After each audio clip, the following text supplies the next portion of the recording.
Surveillance with Tom Keene and Paul Sweeney. Why are we upset if we're creating jobs? Inflation's still a thing out there for the everyday consumer. With Lisa Mateo on markets. The economic calendar jam-packed today. And Michael Barr with news. Tensions between the U.S. and China have heated up even more. The best in economics, finance, investment, and international relations. This is Bloomberg Surveillance on Bloomberg Radio. Good Friday morning from the Bloomberg Interactive Broker Studio in New York City. To our worldwide audience, we are streaming live on YouTube as well. So head over to youtube.com, search Bloomberg Podcast, and that's where you'll find us. Tom Keene is out today, taking a well-deserved rest day. David Gura, Bloomberg News. Glad to be back. How good does that get? David Gura sitting in the power chair of Tom Keene, going to be with us for the next 3 years. Lots coming up here today. We got some economic data coming out. We got the University of Michigan data coming out at 10 o'clock. We'll have that for you as well. Aneeka Gupta, Director, Macroeconomic Research. She's going to kick it off for us at WisdomTree, get her thoughts on these markets. Lisa Mateo on newspapers, the newspaper segment coming back today, which is a huge, of course. By popular demand. Lisa Pendergrast, CRE Finance Council's Executive Director, talks about the state of commercial real estate and the threats of the office market here. How much lower does the office real estate market go? There's a lot coming up here as well. We got futures a little bit higher here today. The S&P up about 0.2%. Same for the Dow and the NASDAQ. Feels like it's going to be kind of a quiet Friday here as we gear up for this election. We're right smack in the middle of earnings season as well, and we'll break down some of those earnings as they hit the tape. But right now, let's go to Lisa Mateo and get a Bloomberg Business Flash. Lisa. And we've got green on the screen as we close out a really busy week of earnings. We're already hearing from a few companies. Want to get to Colgate-Palmolive right now. Their shares up 2%, but a beat on organic sales. New York Community Bank Corp, they're up about 0.2%. Third quarter total deposits, well, that beat estimates. Also expecting to hear from Spirit Airlines and Hertz. We'll keep you posted on that. Right now, we have NASDAQ futures up 0.1%, 39 points. Dow futures up 70 points. We have S&P futures up about 11. We have the 2-year yield, 4.06%. That's down 1 basis point. The yield on the 10-year, 4.19%, and that's down 1 basis point as well. Commodities, oil, right now resuming its advance after a 2-day drop. We have Brent crude at $74 a barrel, up about 0.6%. WTI crude, $70 a barrel. We have spot gold down about 0.5% at $2,722 an ounce.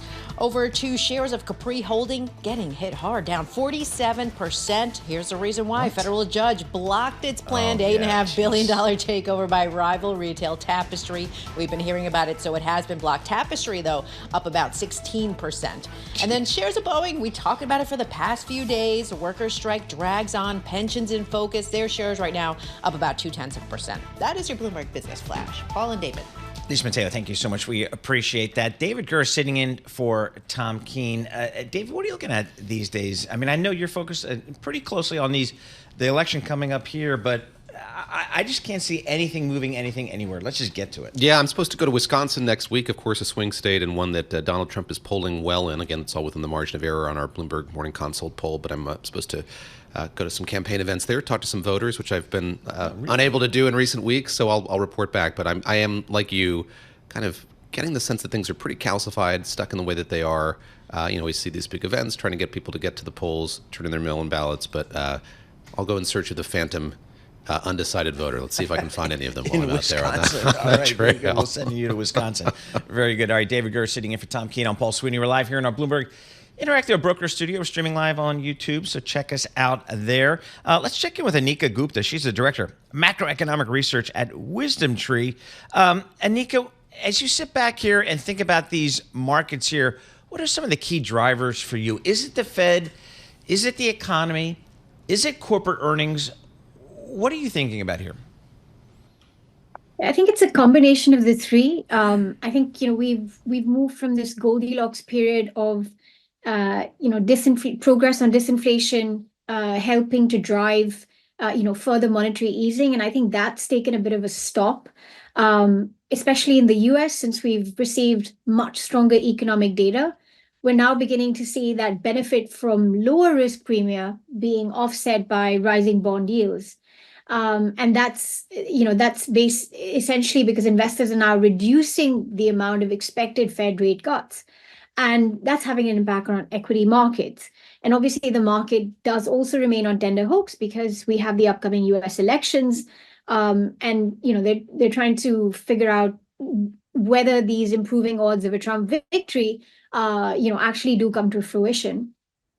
No shortage of things for investors to worry about, Aneeka. And at the top of the show, Paul mentioned that gold has come in a little bit, but still at 27.33. We've seen it hit records here almost day after day. How are you thinking about gold, and what do you see as driving that asset? Is it simply maybe not fear, but concern about the election outcome? Is it something more than that? Over the past month, we've seen a strong, discorrelation between the US dollar and gold alongside real yields and gold. So despite the fact that the dollar has strengthened, despite the fact that real yields have increased, gold still continues to attain multiple record highs. And that's because we're seeing a lot of strength on the physical market. So we're actually seeing central banks increase their purchases of gold. We're seeing, investors increase their purchases in gold. And that's been, one of the big drivers. Now, since the Russia-Ukraine war, we actually saw flows into gold-linked ETFs decline. But since June, we've had about 13 consecutive weeks of inflows into gold-related ETFs actually increase. So that's been a new catalyst in the horizon driving gold prices. And I think the overarching reason for why investors are, flocking towards gold is primarily because of rising geopolitical risks. With the tensions in the Middle East still not looking like they've subsided, and at the same time we have, the U.S. elections, the upcoming U.S. elections, and that is also, triggering a lot of volatility. All right, so let's focus on the U.S. equity market, Aneeka. We've seen this a market that's been kind of driven by, great performance out of a handful of stocks called the Magnificent Seven and so on and so forth. There's a lot of folks that say that that's not really healthy for the market. Are you concerned about that lack of breadth, or how do you think about this U.S. equity markets just in general?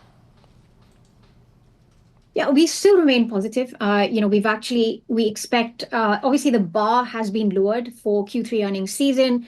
We're now looking at average earnings growth of around 4%. However, if we look ahead, a lot of that margin expansion for the S&P 500 is primarily being driven by the technology sector as well as the communication sector. I mean, for technology, it's accounting for around 18% earnings growth for 2025 and 15% for communication services. So they are going to be the key drivers for earnings going forward. And I think given the fact that the bar is already so low for Q3, we expect quite a few companies to actually meet or exceed that bar, which should drive performance higher. We've listened to a lot of interviews this week from our colleagues in Washington as the IMF and World Bank meetings take place, and Christine Lagarde, the ECB president, was one of them who came through our studios and spoke with Francine Lacqua. And something that she said, President Lagarde said, is that she's confident in the direction the ECB is taking here, given what we're seeing in Germany and Italy. Germany on pace for yet another year of contraction. Are there opportunities in Europe right now, and where do you see them? Are there equities opportunities in Europe as you see them? Absolutely. I think the pessimism towards Europe is overstated. We already saw the IFO numbers today for Germany, show a slight upward trajectory, very different from what we've been seeing over the past few months for the greater part of this year. The key opportunity right now is in the small cap segment for European equities. That's because earnings for European small caps, and within the small caps, primarily a tilt towards a value, is showing more than a 16% earnings growth rise over the prior year. And if you compare that to MSCI Europe, which is representing more of the large cap segment of the market, we're looking at earnings expectation actually down 8%. So the opportunity is primarily in the small cap space, tilted towards more value oriented sectors, and that's because the small caps were the most penalized when rates rose at such a sharp pace, And now that we're going to see a much sharper unwind of easing from Europe as opposed to the US, that's going to asymmetrically benefit the smaller cap segment of the market in comparison to the large cap. Aneeka, thank you so much for joining us. Really appreciate getting a few minutes of your time. Aneeka Gupta, she's the director of macroeconomic research for the equities and commodities business at WisdomTree.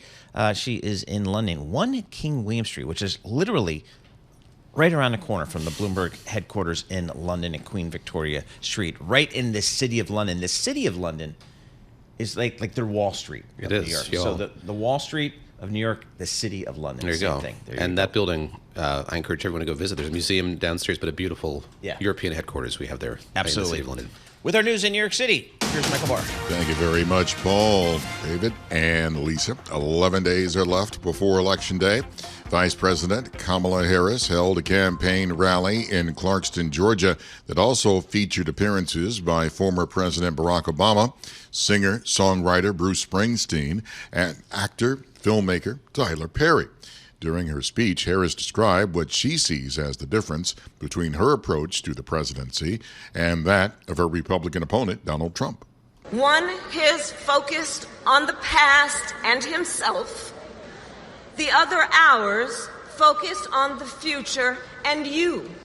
Today, Harris will team up with superstar Beyonce during a campaign stop in Texas. Former President Donald Trump heads to Austin, Texas today for remarks at an airport hangar. Last night, Trump promised to call Russian President Putin on election night, as well as Ukrainian President Zelensky to try and stop the war. On the evening of November 5th, I will call Putin, I will call Zelensky. I said, we got to stop it. I'm going to try and get it done as president-elect. The former president spoke at a rally in Las Vegas. Eric and Lyle Menendez are being recommended for resentencing with the eligibility for parole for the 1989 murders of their parents. Los Angeles County District Attorney George Gascon says he's recommending their release under California's youthful parole law. I am recommending that they be released because I believe that the people that they were at age 19 and 21 is not the same people that we're seeing 35 years later. Defense lawyer Mark Garagos represents the brothers. These boys need to come home, and today is a monumental victory on that path. The brothers said they feared their parents were about to kill them to stop people from finding out that Jose Menendez had sexually abused Eric Menendez for years. A judge will need to go along with the Gascon recommendation, and then a parole board must approve it. Global news 24 hours a day and whenever you want it with Bloomberg News Now. I'm Michael Barr, and this is Bloomberg. Paul, David, Lisa. Michael Barr, what would you pay to get into Yankee Stadium to see the World Series I'll just preface this by saying it's outrageous.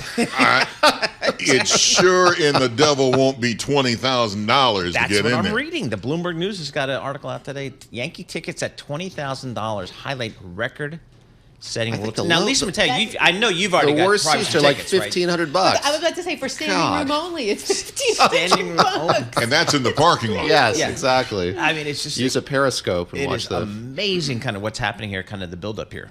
I just $20,000, folks.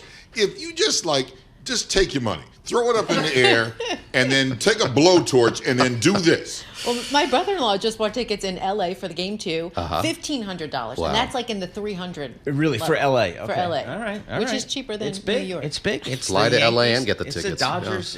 Yeah. It's the World Series. Great time of year for sports. We're gonna have more coming up. This is Bloomberg.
markets, headlines, and breaking news 24 hours a day on Bloomberg Radio, Bloomberg Television, and the Bloomberg Business app. This is a Bloomberg Business Flash. And this Bloomberg Business Flash brought to you by IBKR with Interactive Brokers Forecast Trader. You can trade your views on the 2024 elections. Just answer yes or no. Visit ibkr.com/forecast and get started today. All right, we have futures getting started. They're advancing right now with the S&P 500 up about 0.2%, suggesting it could trim its first weekly drop in 7. Right now we have Dow futures up 0.2%. NASDAQ futures, same there, up about 40 points. We have the 2-year yield, 4.06%. That's down 1 basis point. The yield on the 10-year, 4.19%, and that's down 1 basis point. Shares of Mercedes down 1% in Germany. Its quarterly car-making margin fell 4.7%, undershooting its minimum target. That was due to some competition in China. And cognac maker Rémy Cointreau slashed its annual guidance. Shares down 0.6%. For on-demand news 24 hours a day, subscribe to Bloomberg News Now, wherever you get your podcasts. I'm Lisa Mateo. That's a Bloomberg Business Flash. Paul and David. All right, Lisa Mateo, thank you so much. Right now, we're going to go to a conversation with Bloomberg Television's Lisa Bromwich. She sits down with Citi's chair, John Dugan. Let's take a listen.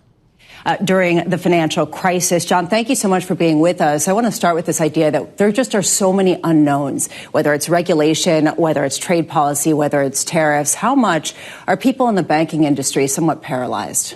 I don't think so. I'll give you a good example. Our trading business, this can be a very good time of the year because there's volatility as there's uncertainty. And when there's volatility, that's good for our markets business. On the other hand, there are other businesses, if you're an investment banker, these 2 weeks leading up to the election are not likely to be active in the deal space. But this too shall pass, and people are navigating it and just looking ahead to see how they will navigate it. One of the levels of uncertainty is just how bifurcated are the scenarios depending on whether Kamala Harris wins or whether Donald Trump wins. And if you could just bring us into a window of Citigroup's thinking of what the parameters are. You know, what's the sort of base case in the extreme case if Kamala Harris gets into office, and what about with Donald Trump? So I think if Kamala Harris gets into office, we can expect more of a continuation of the policies that we've seen under Joe Biden, although it could be that it would be a little bit more business friendly because we may have a Republican Senate. And that's the conventional wisdom now. And that means nominations in order to get through the Senate are going to have to be a little bit more negotiation with the Republicans, and that could change the makeup of the people who get through.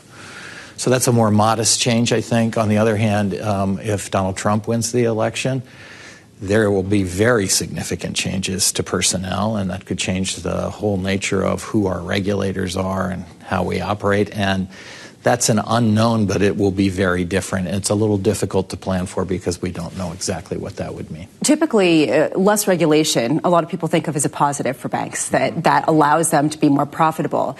Citi is in a unique position because you are a global bank that really does benefit from trade and from the free flow of cash between different economies.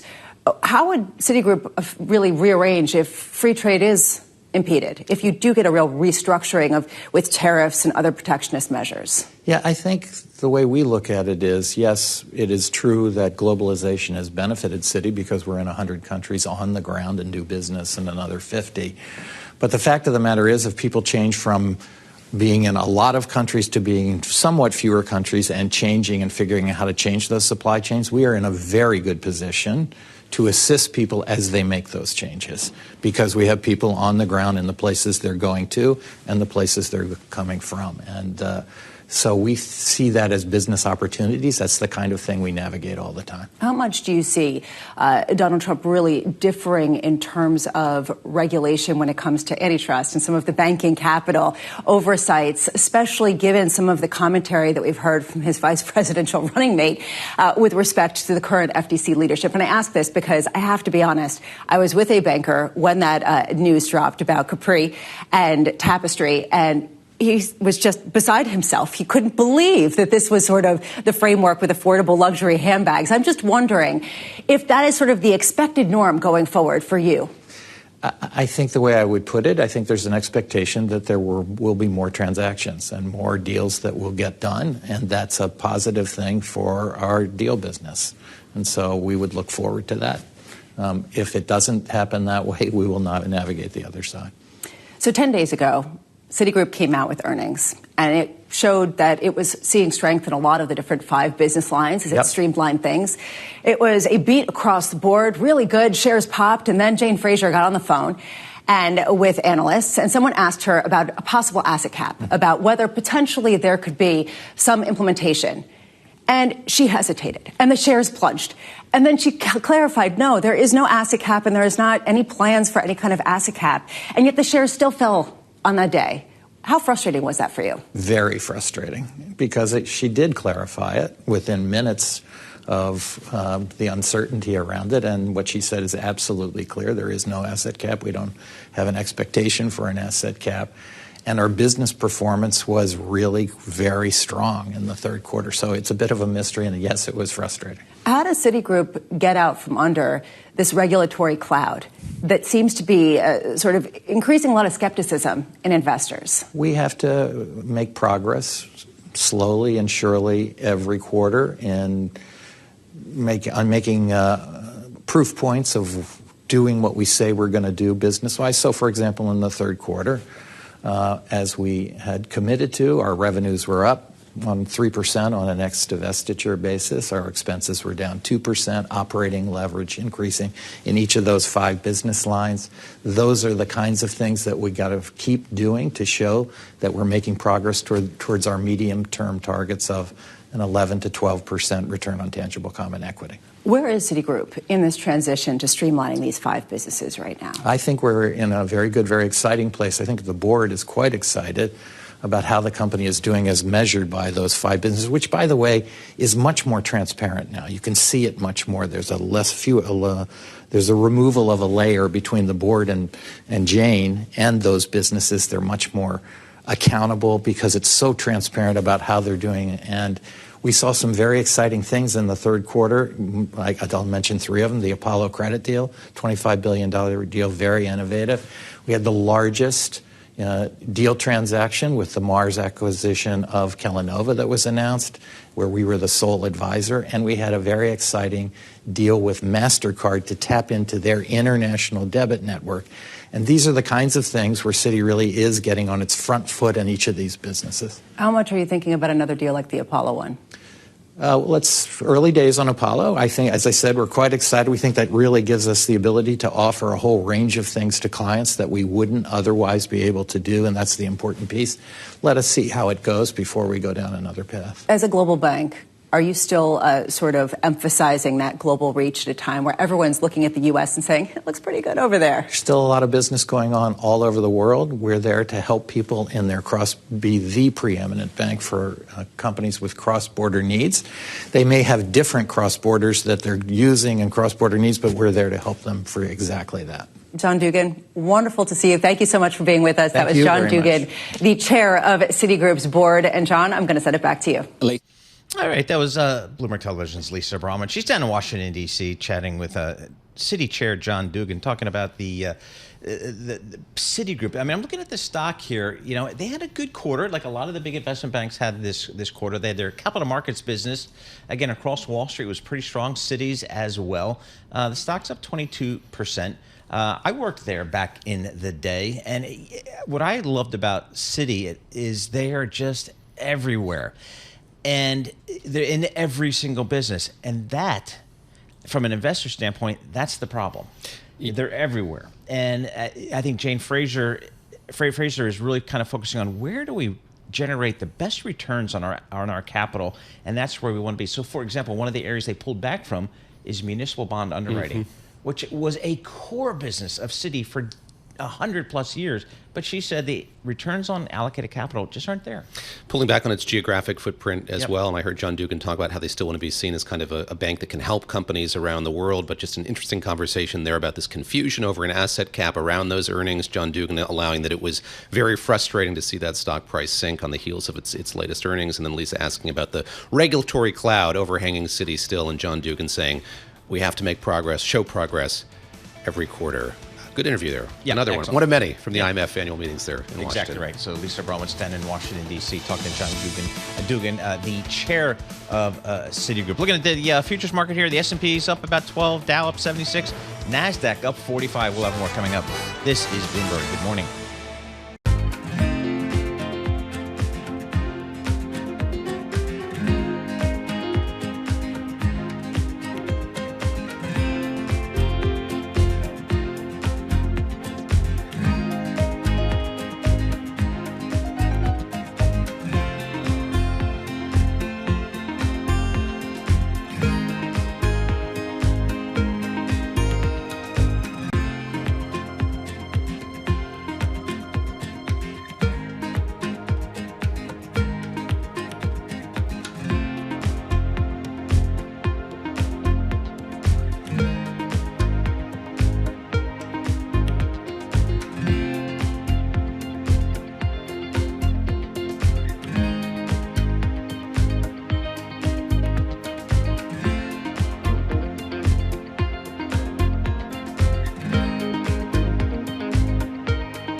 markets, headlines, and breaking news 24 hours a day on Bloomberg Radio, Bloomberg Television, and the Bloomberg Business app. This is a Bloomberg Business Flash. From the Bloomberg Interactive Broker Studio, I'm Lisa Mateo. Futures pointing to a higher open right now on Wall Street. Investors looking past that jump in borrowing costs, that kind of cooled market sentiment earlier this week. Speaking of sentiment, we'll get a read on that today from the University of Michigan, as well as durable goods orders. Next week, traders turn to the monthly payrolls report for more clues on interest rate cuts. Right now, we have NASDAQ futures down up 0.2%, 43 points. Dow futures up 72 points. S&P futures up 12. The two-year yield, 4.06%. That's down 2 basis points. The yield on the 10-year, 4.19%. That's down 1 basis point. Bitcoin down about 0.3% at around 67,000. We have shares of Apple down nearly 1%, and this is after it was downgraded by KeyBank as it questions its growth expectations. And we have some executive news. Morgan Stanley CEO Ted Pick becoming chairman of the board in January, replacing James Gorman, who has been named chair of the board at Walt Disney. Now, Elon Musk's wealth, it soared after those blowout earnings from Tesla. It helped add $33.5 billion to his net worth yesterday. His total fortune, drum roll, brings it to more than $270 billion. Just in case you're keeping score, that's 61 ahead of Jeff Bezos. 61 billion ahead of Jeff Bezos. Wow. That is your Bloomberg Business Flash. Paul and David. I mean, Rich Go, R-I-C-H. Literally, we have a function on the Bloomberg terminal that just lists, and it is, in fact, I think, the best calculation of the net worth of the wealthiest people in the world. I mean, it used to be the Forbes, but this goes into serious detail and values pretty much everything you can think of. And again, Elon Musk, as Lisa was saying, is number one at $270 billion. But what I like is like the change year to date. Who's had the best year to date? The best year to date improvement in one's wealth, Jensen Huang at NVIDIA of $78.6 billion.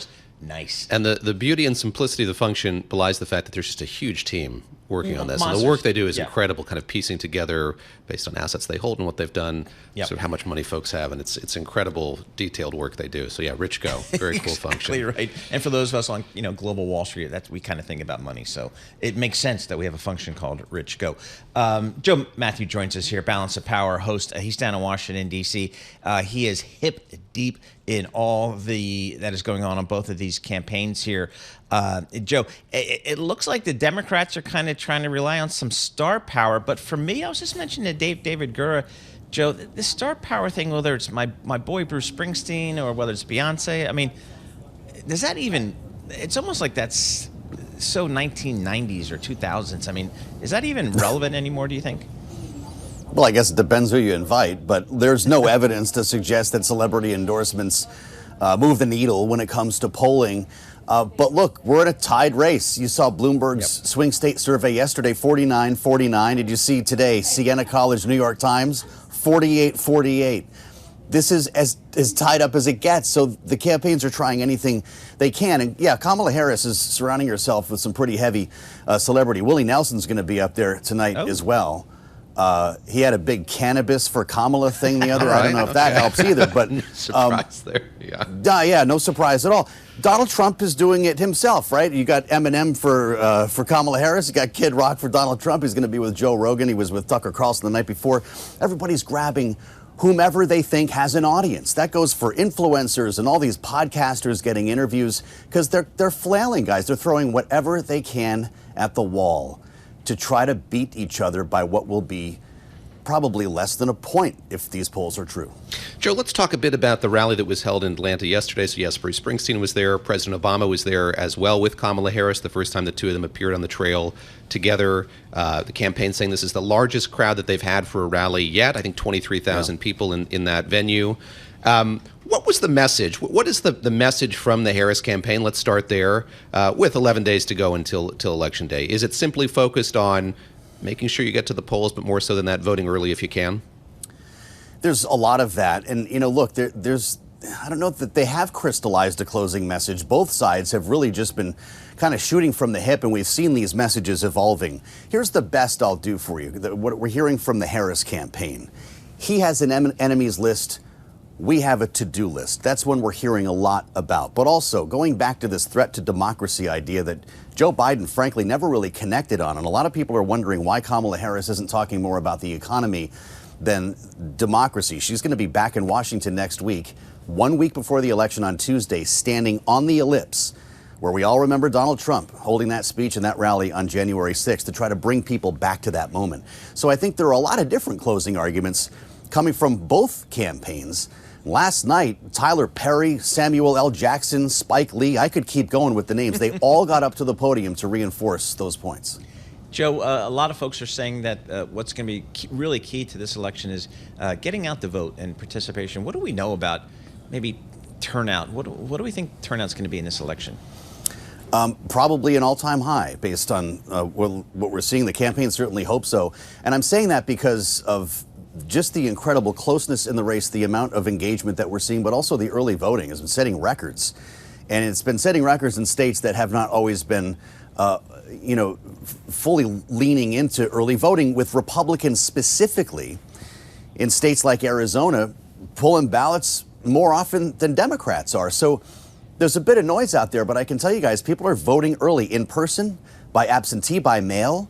And that's also going to be a big reason why we have to wait a long time before this race is called. I mean, we're really going out of our way to warn our viewers and listeners that it could be days, if not a week, before we know. Wow. Joe, we've talked a lot about the role Elon Musk is playing in Pennsylvania in particular, and there was this blockbuster piece in the Wall Street Journal that dropped last night indicating that Elon Musk has talked repeatedly, continues to talk, I think it alleged, with Vladimir Putin, the president of Russia. Walk us through the implications of that. So we've got Elon Musk, who's reportedly in regular contact with the Russian president, Donald Trump, who's reportedly in regular contact with the Russian president. And I don't need the reportedly here when I say that these two men are talking to each other all the time. Elon Musk and Donald Trump are. Walk us through why this is such a significant story. Again, this is something the journalists reported. We haven't confirmed, but certainly made some seismic waves over the course of the night.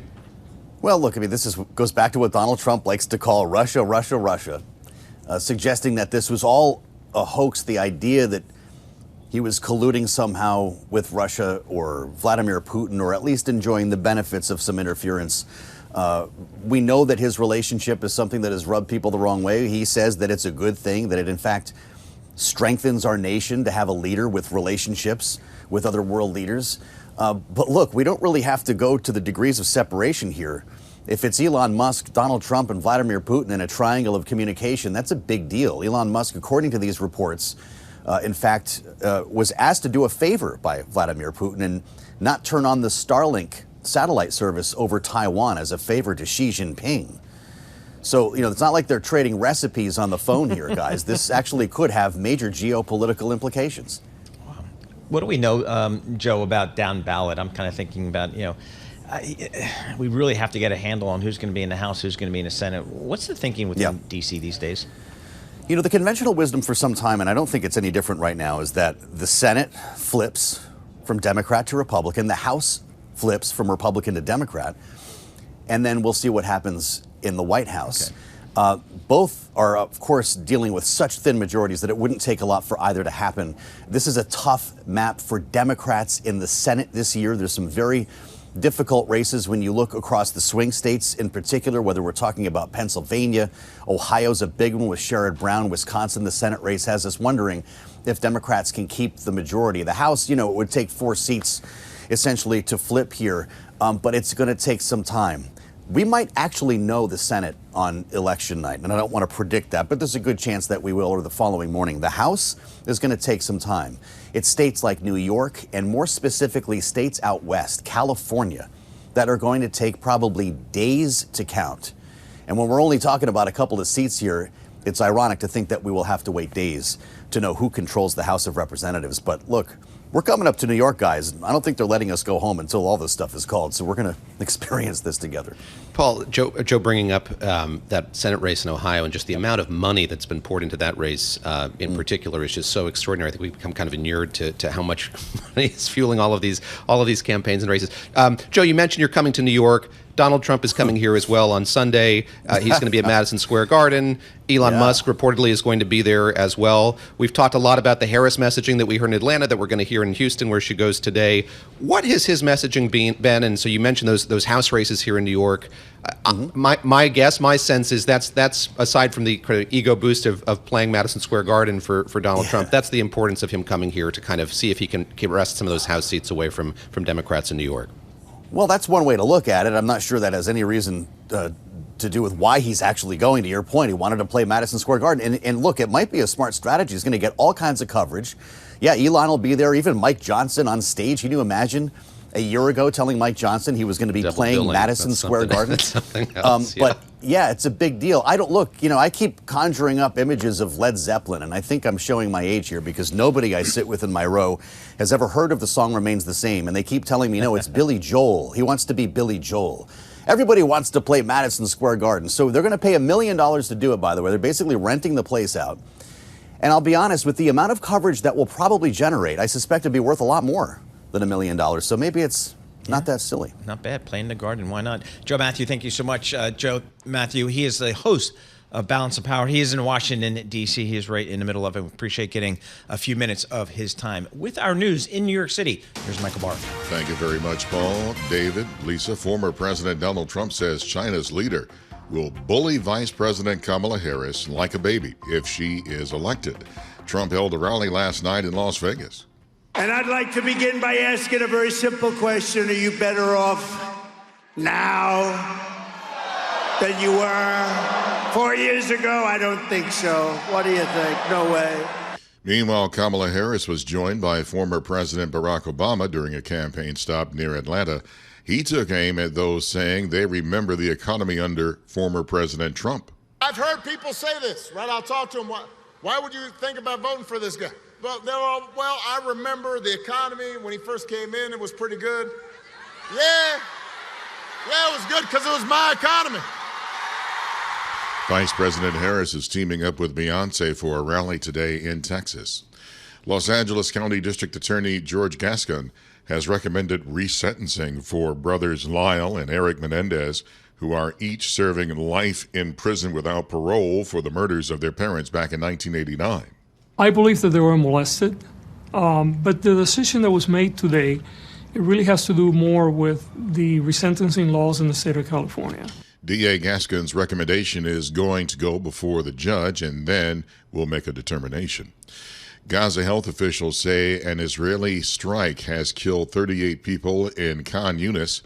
This morning's strike comes as Israel's military ratchets up offensives in Lebanon and Gaza, where strikes have continued despite international pressure for a ceasefire and growing worries about supply shortages. Earlier today, an Israeli airstrike on a compound housing journalists in southeast Lebanon killed 3 media staffers. A second batch of North Korean troops will head to Russia soon. That's according to South Korean intelligence documents shared with allies and seen by Bloomberg News. A first group of 1,500 elite special forces troops already undergoing training in Russia's Far East as part of a planned deployment of about 10,000 North Korean soldiers. Global news 24 hours a day and whenever you want it with Bloomberg News Now. I'm Michael Barr. This is Bloomberg. Paul, David, Lisa. All right, Michael and David, talk about the business of sports here. This is from Sportico, our good friends that were former Bloomberg News folks. Based on disclosures and bond documents showing Yankees revenue back to 1997, the World Series probably will generate an additional $70 million, 7-0, in ticket and luxury suite revenue on top of the regular season. How significant is that number? It's nearly equal to what the team paid sluggers Aaron Judge, $40 million, and Juan Soto, $31 million in combined salary this season. So big business is the World Series, Michael. In other words, they'll make way more than the entire payroll of the Detroit Tigers. The Detroit Tigers, exactly. That ain't hard. 18.8 million, folks. Exactly right. So you think about the money here, the postseason. It's, obviously we always think about the media rights fees, the TV stuff, but selling tickets, and popcorn, sweets and all of that, soda and hot dogs and all that kind of stuff. It all adds up for the teams here. So Yankee Stadium in the Bronx, Chavez Ravine in L.A. It's going to be some pretty good fun over the next 10 days or so. We'll have more coming up. This is Bloomberg. Good morning.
markets, headlines, and breaking news 24 hours a day on Bloomberg Radio, Bloomberg Television, and the Bloomberg Business app. This is a Bloomberg Business Flash. From the Bloomberg Interactive Broker Studio, I'm Lisa Mateo. We have futures advancing in early trading to end off the week. We have NASDAQ futures up 0.3%, 74 points. Dow futures up 0.2%, 100 points. We have S&P futures up 0.2%, or 17 points.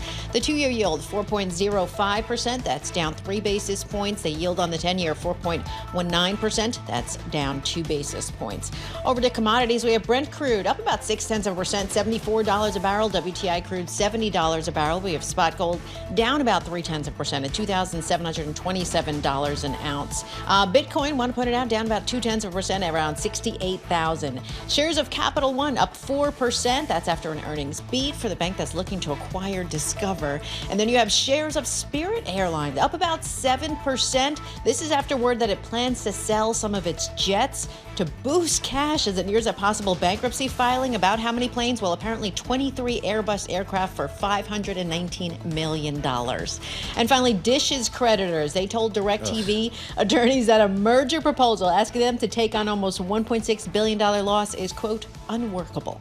That is a Bloomberg Business Flash. Paul and Dave. Tale as old as time, Paul. This is a long, Charlie Ergen, story. I don't know what happened with Charlie Ergen. I've followed him for 35 years. He's made money for equity investors and his creditors for years, but boy, the last 10 years have been brutal. Tough, Everybody questions his decisions. Lisa Mateo, thank you so much. David Gura, Paul Sweeney, we're live here in our Bloomberg Interactive Broker Studio. Tom taking the day off. Here's another thing. It's tough to be an M&A banker today because I don't think I can get anything done. A federal judge blocked Tapestry's $8.5 billion acquisition of Capri Holdings, citing harm to competition in the, quote, accessible luxury handbag market. Are you kidding me? Accessible? I don't know. That means it's kind of affordable. If I'm an M&A banker, I don't know what to say. I don't think I can get anything done here today. So the regulators are really taking a heavy hand across a variety of industries, so we'll keep an eye on that. Now, a look at the front pages. What's making news around the world? Your daily roundup of today's headlines from major publications. All right, folks, your daily look at the front pages around the world is brought to you by IBKR.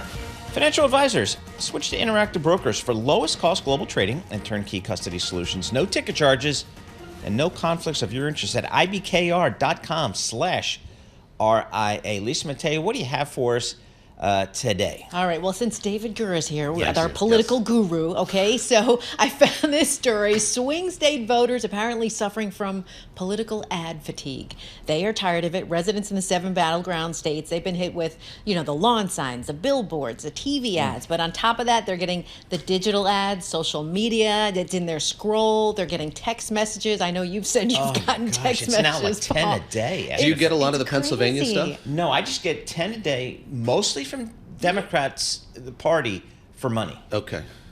It's only 15 minutes somebody's left for list. somebody. I was like, oh, come on. Yeah.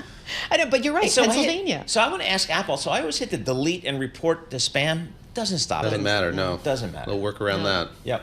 Block the number. Should I do that? Yes. Oh, okay. All right. I've done so that. I'll figure that out. All right. Although another number will probably come. Yes. But exactly. that's it. But I mean, I just, I used to cover the television industry, and every 2 years when there's an election cycle, the TV stations make just gobs of money on political advertising, and it's a godsend to them. But it's not good if you're a viewer in those states. No, and those states are just saying they're tired of it. They're done. I'm wondering if it's going to make them want to push not to vote. Have the opposite effect, right? They're just tired out. Irritated. I can see that. Yeah. So that was the thing over there. Okay, so we've been hearing the story about the E. coli with McDonald's and the Quarter Pounder. So now the restaurant industry is on this high alert. So you have other restaurants starting to do this. Burger King, Young Brands, a parent of Taco Bell, Pizza Hut, KFC, they removed the onions because that has been said to be linked to the E. coli outbreak. They're pulling the onions from their burgers. Also, Fat Brands that owns Johnny Rockets, other restaurants, they're doing the same thing. They're stopped using those Taylor Farm onions. But it can be costly for some of these companies. You remember the Chipotle outbreak? It cost them about $25 million, it says, to settle criminal charges related to outbreaks. breaks. And it So can last that's a so lot. long. I mean, it's Yeah. a weight on the McDonald's stock now, obviously, but you look at Chipotle, that lasted for years. I feel like it was What's earnings your call after go-to earnings meal call. at Mickey D's? It actually is the quarter pounder with cheese, which I guess It's I a can't number get two now with in a Coke. several states across the country. It's a but- number 2 with a Coke. See, I'm in Nasley's. Oh, you know the numbers. Yeah, it's a number. It's been my order since I was like 14. Is that right? A number 2 with a Coke. Some comfort in that. There is. Yeah. Exactly. Same thing with Hoagie Haven in Princeton. Cheesesteak hoagie, no tomatoes, but everything else. Do you supersize it? That's the question. No, please. Come on. Everything in moderation. Yeah, for Paul. exactly. Exactly. That's right. I mean, I go to McDonald's maybe once a year. I used to do. I mean, traveling in airports, that was your excuse to then You had go to do like it. Mickey D's or Yes. Burger King because you're in an airport, you're rushing for a flight. That was your excuse. Sure. Now they don't even have fast food in airports anymore. It's all this. It's all the fancy restaurants. Yeah. So I don't know. They took that away from me. All right. What else? Well, if you're feeling hungry, okay, so how about this? A hungry group of 10 people on Thanksgiving, you can feed them for $100. Where?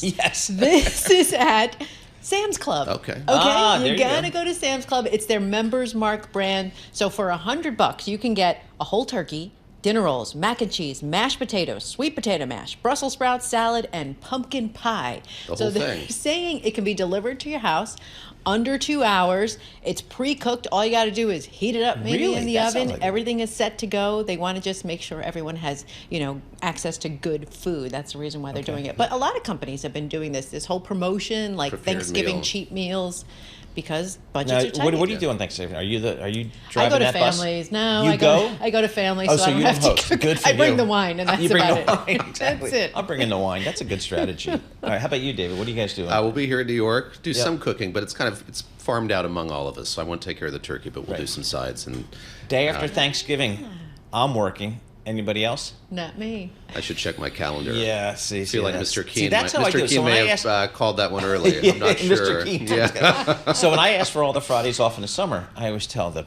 powers that be, hey, who's working the day after Thanksgiving? Yes. And Who's Christmas working week, Christmas aren't you? week? Yeah. Exactly. Yeah. That's how it works. Okay, So that's okay. how you play it there. All right. So, but Thanksgiving dinner for under $100, not bad. Yeah, not Okay. bad for 10 people. There you go. Yep. Okay, we've been talking about the World Series, Yes. right? Fever's in the air, but this is actually in the Wall Street Journal. It's how ballpark condos are a big hit with homeowners. So they don't want the ocean view. They want the view of the ballpark. So that's becoming a big thing. Unfortunately, not in New York or Los Angeles. No. They don't have those. But in San Diego, for example, Great they have ballpark. these Great ballpark. residences where you can just sit out on your balcony and watch the game. It's right I can there. beat that. Okay, how? 1995, we did the IPO for Speedway Motor Sports. They own the Charlotte Motor Speedway, the Atlanta Motor Speedway. Use of proceeds to build condos at the Charlotte Motor Speedway. Wow. In At turn the two. Speedway.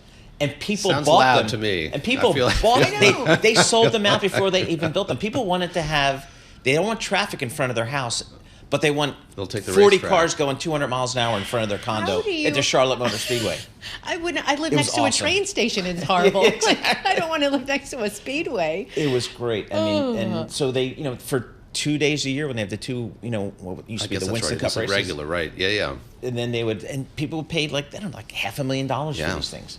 I was in D.C. before here, and the kind of growth that you've seen around the Nationals ballpark in Navy Yard in D.C., just like that, all those condos around there. And then Paul and I love to talk about Durham, North Carolina. But that minor league park, the Durham Yes. Bulls Athletic Park, has a lot of that now. A lot Yeah. of condos kind of around the edges of it. So I get it. I mean, it's like, Yeah. if you're a fan, and we've talked about how much it is to watch the World Series, maybe this is like the future is to do it this way. So maybe it's cheaper to do it that way. Yeah. But they're not cheap either. I mean, some guy paid $1 million for his. In San Diego? In the San Diego, and that was back in 2007. Wow. So you can imagine how much it cost. That's a condo great costs ballpark. now. I saw I've a never. game I've out walked there. by it Yeah. downtown, but never been inside. But it's Downtown San Diego system.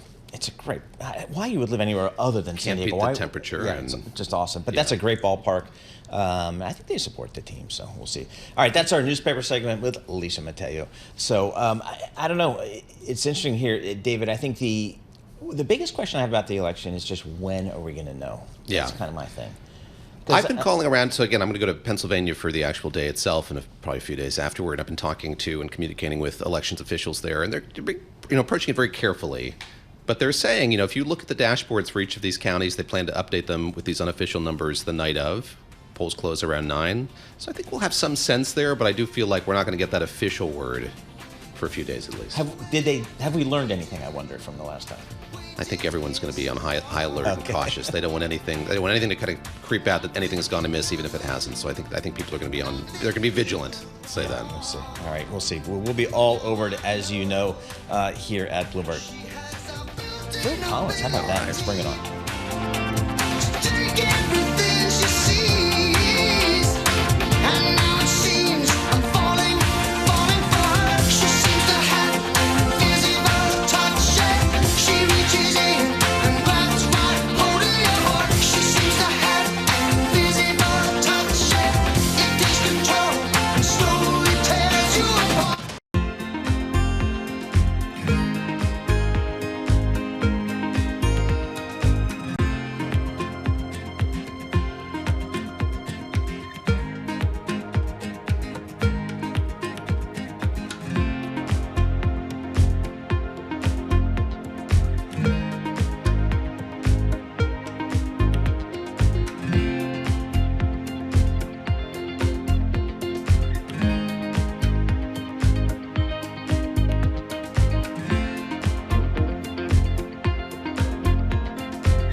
This is Bloomberg Surveillance with Tom Keene and Paul Sweeney. We're addicted to the parlor game, the Fed, the monetary ballet. Where do you see opportunities in a fixed income space here in 24? With Lisa Mateo on markets. AI affecting demand for cloud computing. And Michael Barr with news. Another legal setback for Donald Trump, this time across the pond. The best in economics, finance, investment, and international relations. This is Bloomberg Surveillance on Bloomberg Radio.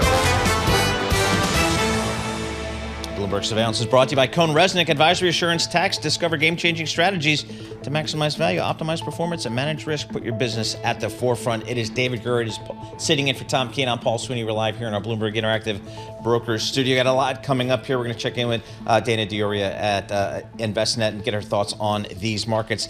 Lisa Pendergrass, she's a commercial real estate finance counsel, executive director.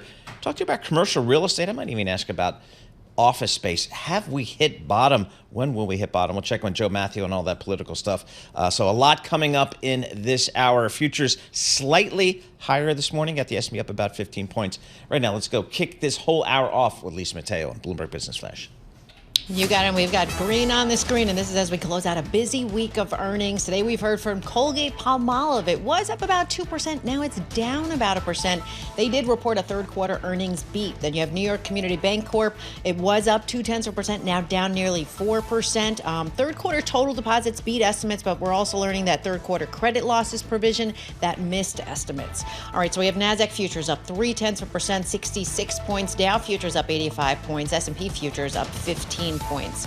We have Brent crude $75 a barrel, WTI crude $70 a barrel. We have spot gold at $2,725 an ounce. Shares of Capri Holding now down 47%. That federal judge blocked the planned $8.5 billion takeover by Tapestry. Tapestry, you know, is Coach and Kate Spade. Tapestry up 15%. And shares of Boeing, they're up 0.2%. Worker strike still dragging on with pensions. That is in focus right now. That is a Bloomberg Business Flash. Paul and David. I'm 60 years old. I don't know one person who has a pension, a defined benefit pension. It seems like it's something from my parents' generation. Yeah. So I'm surprised that the Boeing workers, that's an issue. That's for them. what they want. But I know it has historically been part of their compensation package. So Lisa has a pension. I do. I saw her hand You go have up. a pension? Yeah. Extra union for years. Is that right? Yes. Good for you. I forgot. And that's you guys have a good And that union. was it. Yeah. So that's interesting. That's I mean, it. I just kind of grew up with your 401k and all. Yeah, that no, it stuff. did feel like a vestige of generations past, and this Boeing thing is to call it a pickle is underselling it. I mean, that company is going through it. Yeah, I mean, it's such a simple economic model. You got to crank out the planes, get them off the assembly line, ship them so you get the cash coming in from your customers. And make sure the door doesn't fall off. Exactly. Yeah. Exactly. So bonus, it is tough. And as George Ferguson from Bloomberg Intelligence said, you can't just go hire people off the street to build these things. That's right. And it's not like building an automobile. There is an assembly line, but there are people crawling all over these planes, screwing this in there, soldering. It's really high touch manufacturing. Your former colleague George, so good. I get his notes still. Such a shrewd and smart analyst on the aviation industry. But yeah, absolutely right. George Ferguson, he was in Army intelligence, which just boggles the mind. You think about it. Although I did hire him. All right, let's check in. Let's talk about these markets here. Dana Dioria, she's the co-CIO of Investnet, joining us here. Dana, what are you telling your clients here? We're kind of smack in the middle of earnings season. We've got a Fed who's cutting interest rates. We're not sure how quickly they're going to continue to cut rates. What are you telling your clients here about the types of risk they should be taking in these markets? Well, for the most part, our message is, stay steady hand, right? Don't try to react to what's going on in markets. And I think, certainly with the election so close, that's one of the places that folks are expecting volatility. But we're actually getting on the backside of the more volatile seasonality at any rate, right? September and October. And typically the rest of the year tends to look good. And we've got solid, I would say, economic information. Certainly unemployment falling now from 4.2 to 4.1. We're adding more jobs than we thought we would. It does look like we will stick this landing. So, to the extent that folks are nervous, and certainly we know that a lot of people are just plowing money into cash, our message to them is stay at your appropriate risk tolerance, stay invested in markets, don't miss out on, what the markets have to bear right now. $6.5 trillion in cash on the sidelines. What do you do to compel them, yes, to understand and find a risk level that's something they can tolerate, but also compel them to move outside of cash at this moment?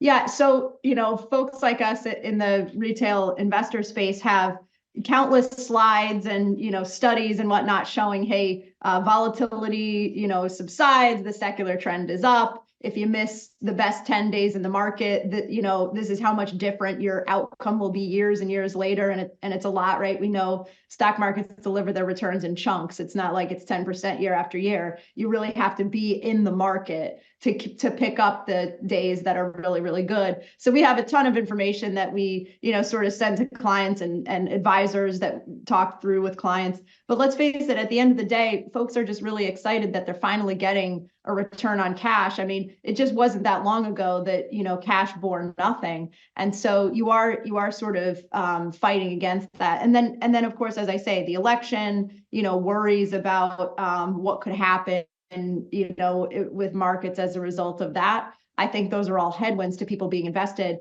But, you know, it is the case, right? Look at the returns we've had in the markets the last couple of years at the same time that money market assets have been swelling dramatically. Dana, we're kind of in the teeth of earnings season right now. We had a big week this week. What have you seen so far? Do you think earnings are kind of strong enough to continue to support this market? Well, I do think they're coming in as expected, I would say. And when I say as expected, that means, you know, 79% of companies are actually beating estimates, right? But that's expected. So, you know, that's the sort of the space we're in. So we're getting the beats that, you know, we would expect. But at the same time, you know, we're not getting some blowaway surprises that I think would, you know, buoy the market even more, perhaps. Now, notwithstanding, you know, of course, some certain names have really delivered. So I think the earnings season is continuing apace, and it supports the stock market rally. I don't think it's, you know, I don't think you're seeing something that would suggest that things are much better than what the market has already priced in. So earnings season continues apace. This has been kind of a light week for economic data. We're going to get this consumer sentiment survey from Michigan later today. Next week is big for the labor market. We're going to get JOLTS. We're going to get ADP. We're going to have jobs day at the end of the week. Obviously, we've seen the Fed pivot or shift its focus more wholly to the labor market. What are you watching for next week? We have a Fed here that's adamant that it's data-driven. There's a criticism it's data point-driven, perhaps. How pivotal are these releases going to be next week as we kind of plot our path forward and look at what the Fed's path forward is?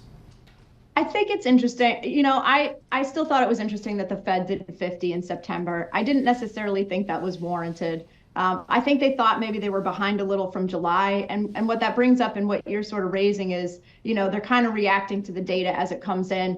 We're seeing more revision in data, you know, lately. And so, you know, I think the 50 came pre-election. Now, of course, you know, we thought for a bit there, we thought 75 basis points for the rest of the year. Now that's tapered back to 50.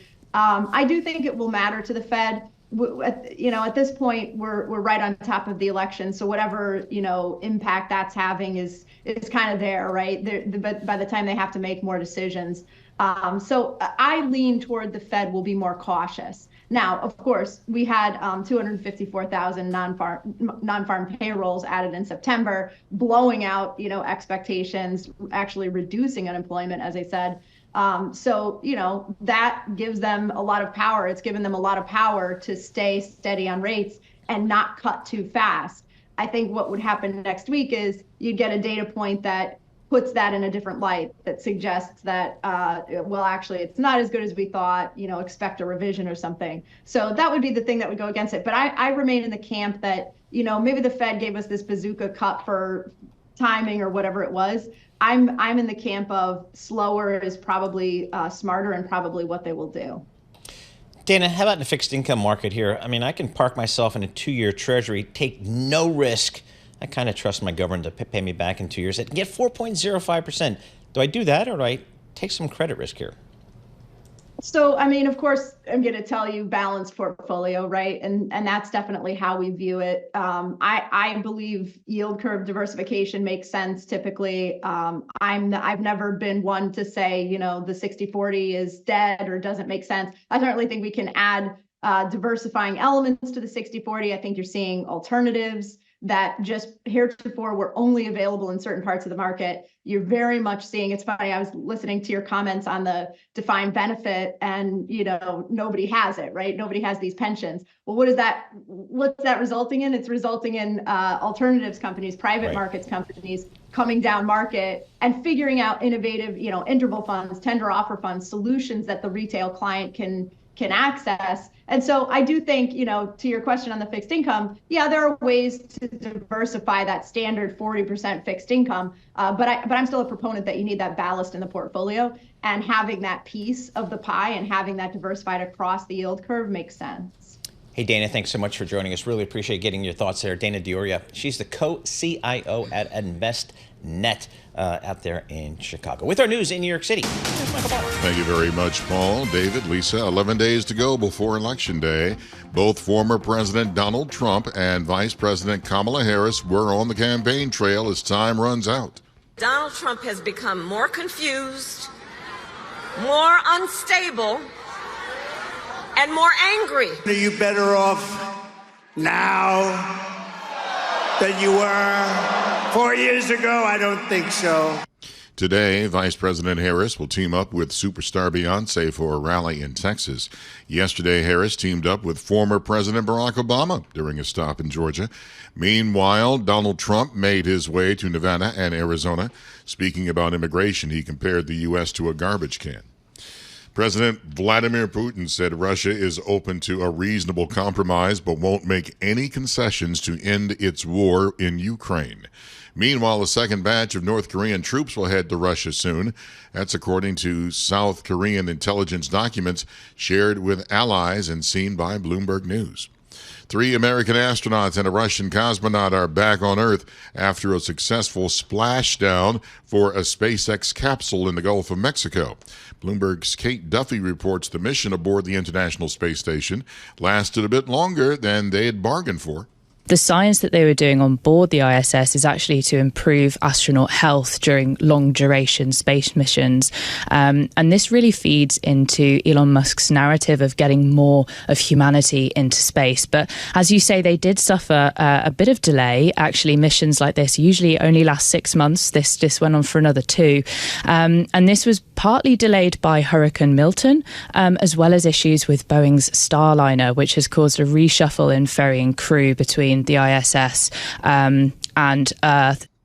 Bloomberg's Kate Duffy reports the space station is now back to its normal crew size of 7, 4 Americans and 3 Russians.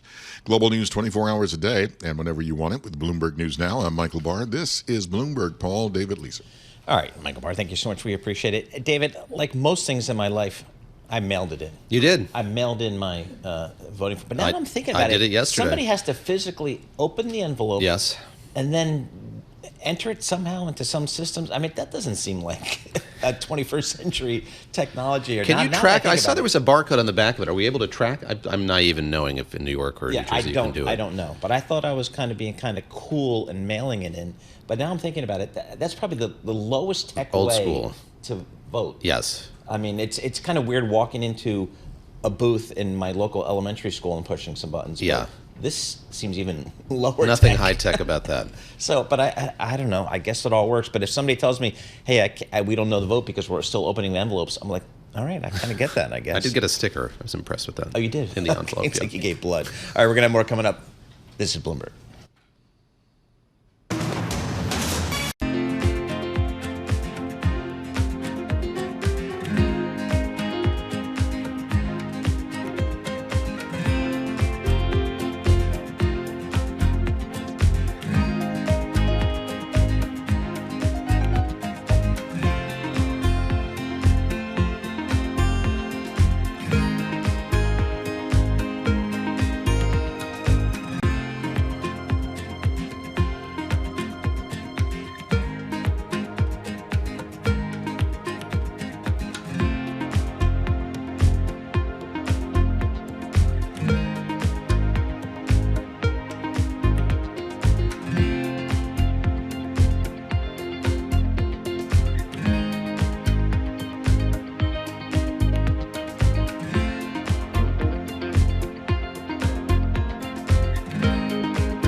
markets, headlines, and breaking news 24 hours a day on Bloomberg Radio, Bloomberg Television, and the Bloomberg Business app. This is a Bloomberg Business Flash.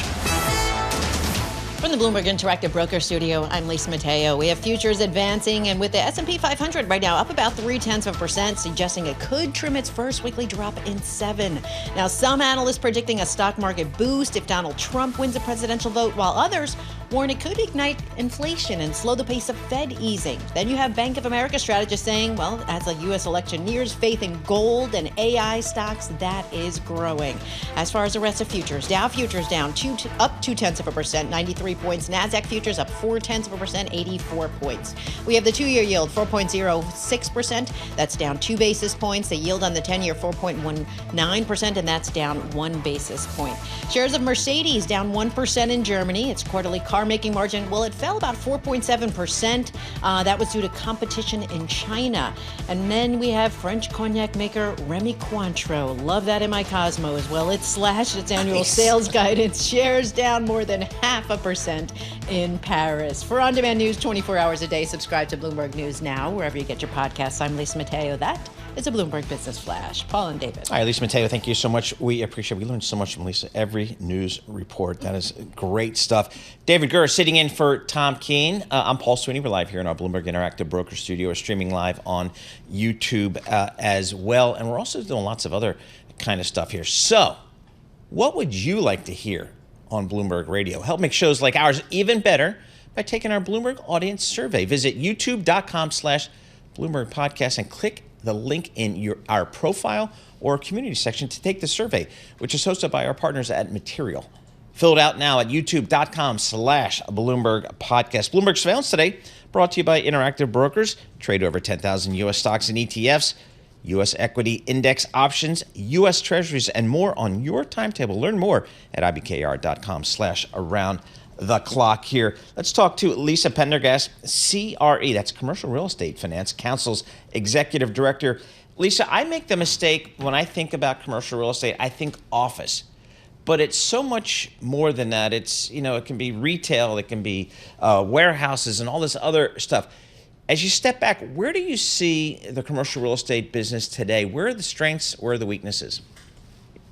I think the strengths that we see are more in the ability sort of to withstand sort of the onslaught of Fed rate hikes, what's going on at the property level and in certain sectors like office.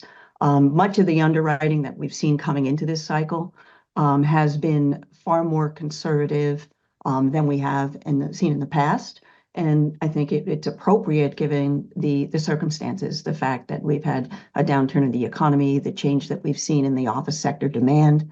I do think that's starting to stabilize, which is a good thing. But ultimately, we are, lending on a conservative basis to borrowers, I think, who are kind of like minds at this point as to how to proceed, and that is in a more conservative way.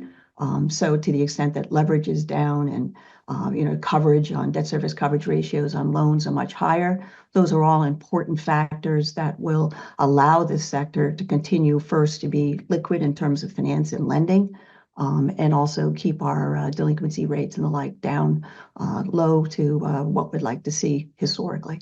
Lisa, we've heard the doom and gloom about commercial real estate for some time now. I'd love to go back to September, to that Federal Reserve meeting, and maybe you could tell me what in real terms happened after the Fed cut rates. I imagine that was highly anticipated, but what did it mean for the commercial real estate sector to sort of see the Fed embark on that rate cutting cycle? Sure. I think in many ways it's like sitting at a light and the light's red, and maybe this way we go kind of opposite and it turns yellow. It sort of was a proceed with caution kind of a thing. And I think it did lighten sort of the spirits of this market in terms of the ability to refinance loans that were done at a much lower rate and mortgage rate than what we can offer today. Having said that, if a property is performing and it's cash flowing as expected, so you have that cash flow, the Fed's ease of 50 and potentially the promise for more, although it's tough to see that it's going to be multiple 50 basis point moves go forward. The reality is the lower rate and the lower benchmark is going to allow us to refinance well-performing assets at a rate that's still going to be much higher than what it was when they originally were done. But to the extent that the cash flow coming off the property is starting to, stabilize, certainly in the office sector, and other markets have done quite well throughout coming out of COVID and currently. And so I do anticipate that we will see some rough patches in certain office properties that have really suffered in occupancy. But actually what we've seen is sort of the return to office numbers are getting better. The reality is that even if you're in the office only 2 or 3 days a week, you're paying your annual rent. And that's really what property owners on the office side would like to see, obviously. So to the extent that, you have a sort of modified full week, 2 days in the office, 3 days in the office, that still works for the office sector. And it suggests that the better office properties will kind of make their way through this issue. Lisa, if I wanted to build an apartment building or a retail space in my local town, if I go to my local bank, are they going to fund me or do I have to go somewhere else? That's a loaded question. I think that it depends is the answer there. It depends on sort of the statistics in that market. If you think about multifamily, we've seen a good amount of new supply come on the market. So to the extent that it is warranted in that market, that you are a borrower in good stead, that the math works for both the bank and the borrower, the lender and the borrower, then that will happen. And chances are, though, you might also want to seek a loan from, say, the GSEs, Fannie, Freddie, even Ginnie Mae to some extent, though that's a different kind of animal than what we normally see in lending. So those are 35, 40-year fully amortizing loans on the Ginnie Mae front. But you could go to the agencies and you could, go to your local bank.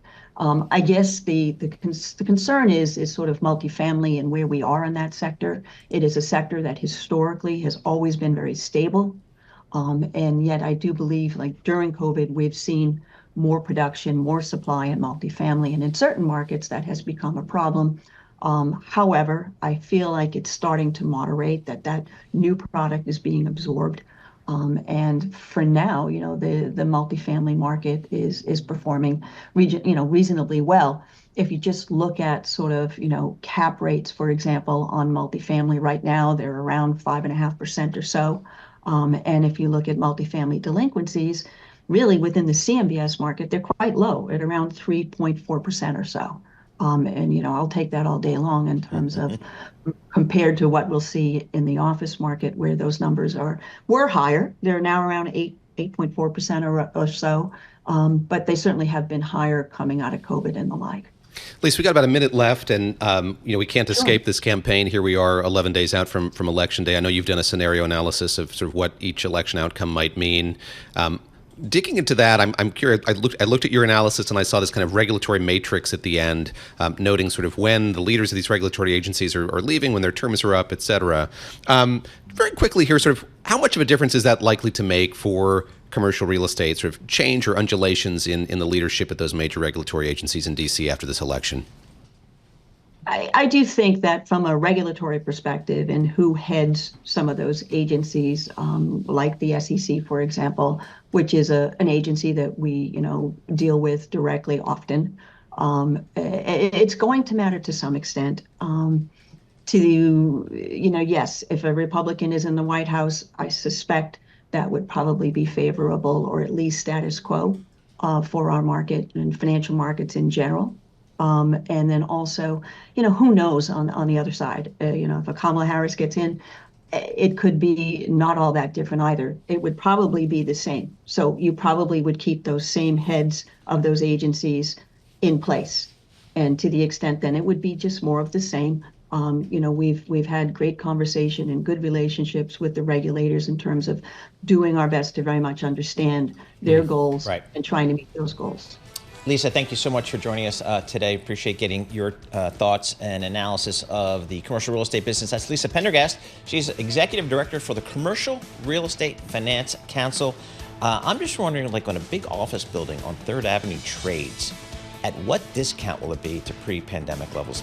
10, 20, 30, 50%, 60%? I don't know. We'll have to see. More coming up. This is Bloomberg.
markets, headlines, and breaking news 24 hours a day on Bloomberg Radio, Bloomberg Television, and the Bloomberg Business app. This is a Bloomberg Business Flash.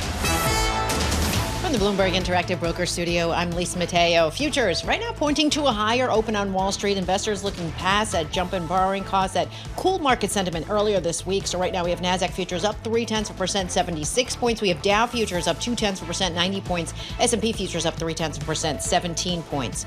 The 2-year yield at 4.06%. That's up down 1 basis point. The yield on the 10-year 4.20%, and that is little change. Have to point out Bitcoin down about 0.1% at around 68,000. Shares of Apple down nearly 1%. This was after it was downgraded by KeyBank.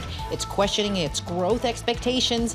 And we have some executive news. You have Morgan Stanley CEO Ted Pick becoming chairman of the board in January, replacing James Gorman, who you know has been named chair of the board at Walt Disney. And we told you earlier how Elon Musk's wealth soared after those blowout earnings from Tesla. Well, it's also a big day for the head of Microsoft. CEO Satya Nadella received a pay package worth more than $79 million this year. That was a 63% increase from the prior year. That is your Bloomberg Business Flash. Paul and David. To my mind, Satya Nadella is the most unheralded superstar of Silicon Valley. I don't think he gets any of the press that Zuckerberg gets or Elon gets, and he has just done a phenomenal job, I think, there. So and been there a while. Been there a while. Staying power as well. So $74 million. I don't know. He's created a ton of shareholder value. We'll have to see. Lisa Mateo, thank you so much. We appreciated that. David Gura sitting in for Tom Keene. I'm Paul Sweeney. We're live here in our Bloomberg Interactive Brokers studio. We're also streaming live on YouTube, so check us out there. Economic indicators today brought to you by BNY. BNY's expertise and insights can help clients achieve their ambitions. Visit bny.com. All right, 11 days to the election. I'll tell you, we've got ex-presidents out there on the stump. We've got ex-secretaries of state out there. We've got all kinds of stars out there. We got the boss out there. Who we don't have out there is President Biden that much. I wonder what the strategy is there. Joe Mathieu joins us. He's host of Bloomberg's Balance of Power. Joe, are the folks in D.C., are they a little surprised that we haven't seen more of President Joe Biden out on the campaign trail? That would be a no. Okay. Typically, look, this is like a push and pull. There's sometimes a benefit to appearing with the incumbent in this case, and that's confused because they're in the same administration. Right. Well, go back to any campaign cycle. There's usually a reason for the president to stay home, depending on the state. That's, unfortunately for Joe Biden, I guess, most states.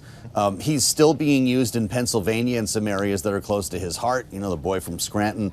But look, Kamala Harris is trying to carve out her own lane here. She's been very deferential to Joe Biden. She's not sought to find too much sunlight between them when it comes to policy. And she has shared a stage with him, but I don't think Joe Biden is the key to her election. Joe, I understand why Kamala Harris is going to Georgia, why she's going to be in Michigan and Pennsylvania. Today she goes to Texas. Yes, help me understand why. This is not a swing state. Last I checked, it's not a contested state, although I think there are a lot of Texas Democrats who would like to believe that it is or could be. What is she doing there? They're both there, in fact. And so consider that. They're both in Texas, which is not a swing state, with 11 days to go here, and you start scratching your head. She's going to Houston. She's going to be there with Beyonce. And it has a lot to do with the issue of reproductive rights. She's going to Texas to make a stand on the abortion ban there and use that as a backdrop to make an argument, and showing off with Beyonce, I suppose, can't hurt. Willie Nelson will be there as well, we understand. Donald Trump, meantime, is going to Austin. Also, not exactly Trump country if you're going to go anywhere in Texas, but he's there to do an interview with Joe Rogan for his podcast. That was scheduled, and there'll be a rally thereafter that was scheduled after it was known that Kamala Harris was going to be there. We keep seeing this over and over again. You guys were mentioning earlier, Donald Trump, Madison Square Garden in a few days. Not a swing state. In New York, he went to Coachella. And it starts to beg the question, does it matter? Do you have to be on the ground in Michigan this whole time? Or is it about getting earned media in what is a national election? Elon Musk, boy, he's been a high profile. I mean, he's high profile. Notable Austin resident, we should say, too. Oh, that's a very good point. Exactly. He's a relo. Do we have any sense, Joe, what kind of impact he's having, if at all, on this process? It's a little bit difficult to tell. I mean, we talk about celebrity. Let's include him. We were talking about one of the most famous people in the world, certainly the wealthiest person in the world, and he's on stage with Donald Trump while Beyonce and the boss are with Kamala Harris. Consider which one might be more potent. He's certainly given him a lot more money than Beyonce is giving to the Harris campaign, but he's also essentially bankrolling and helping to run Donald Trump's ground game. And a lot of the inside narrative from the Republican Party is that's not going as well as it could be. It's a very non-traditional approach. And this is one of the things, if Donald Trump wins, they're going to say this was genius. If he loses, they're going to say, I told you so. And it does just bring up a whole new set of questions in a campaign that is, frankly, original. We're seeing, if I could use a word from Tom Keene, we're seeing things in this campaign that we've just not seen before in modern politics. I wanted to ask you about polling. And so, I was on the air a lot yesterday talking about our poll with Morning Consult, which showed this 49-49 deadlock. Today, the New York Times and Siena College are out with their poll, 48-48, very similar there. Something I kept hearing, with all due deference and goodwill toward our colleagues there in the Bureau with you who put this poll together and analyze it, isn't this just telling us what we already know? How are you at this point in the campaign, Joe, looking at each of these polls individually, all of them in complement? What are they telling you? When you get those crosstabs, when you're thumbing through them, what are you looking for in particular? Well, it's a great question. It does tell us what we already know, but then even more than we knew it. I mean, this thing is tied up in a way that it wasn't even at the beginning of October. That Siena New York Times poll you mentioned, that's 48-48. We had 49-49.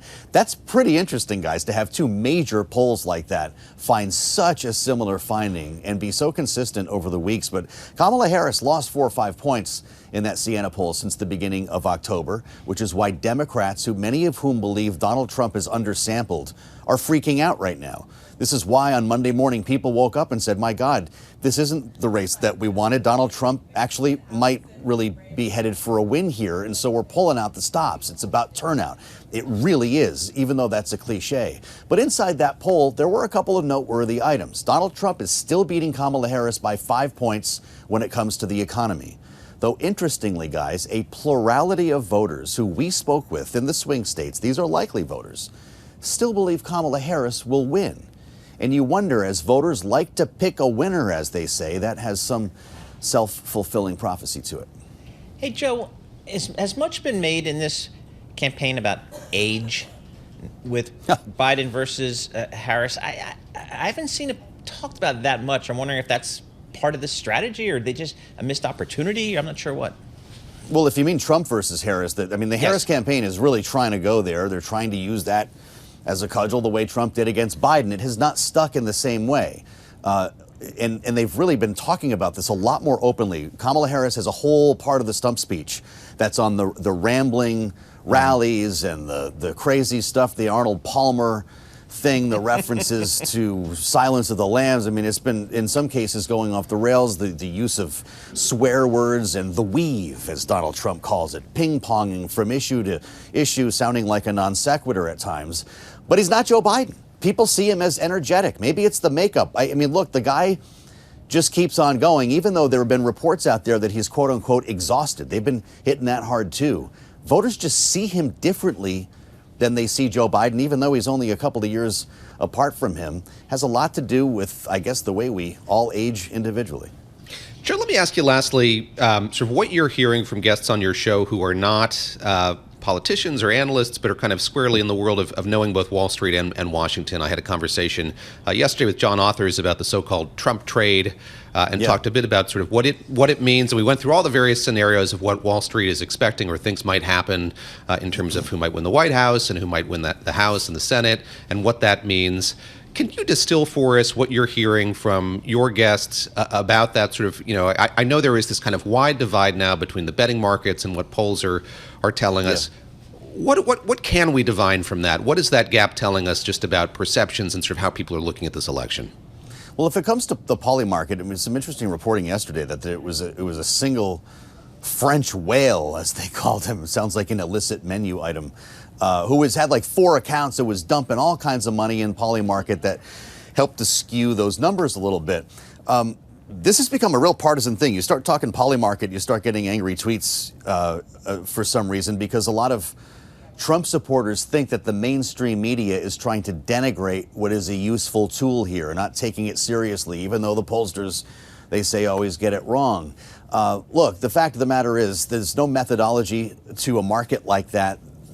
There's no sample size, and it's really pretty difficult to compare betting markets with political polls. Maybe you want to throw them both out at this point. I don't know, but they are pretty different animals. The way Wall Street is viewing this, though, I do find pretty interesting. It's pretty clear that Wall Street has a bit of an allergy to the idea of a Harris administration because it would come with a higher corporate tax rate, higher capital gains taxes. They can't get a straight answer on unrealized gains. And they know that Donald Trump wants to cut corporate taxes and pretty much all taxes by the sound of things. And they don't seem to mind the increased deficit that would likely come with that, or even potential inflationary pressures here. Animal spirits is all I keep hearing in the analyst notes here. That's what we have heard from many on Wall Street. So that's the bias in the market. Then again, you start looking at where the donations are coming from, and look at how Wall Street has performed under Democratic administrations historically, and you wonder.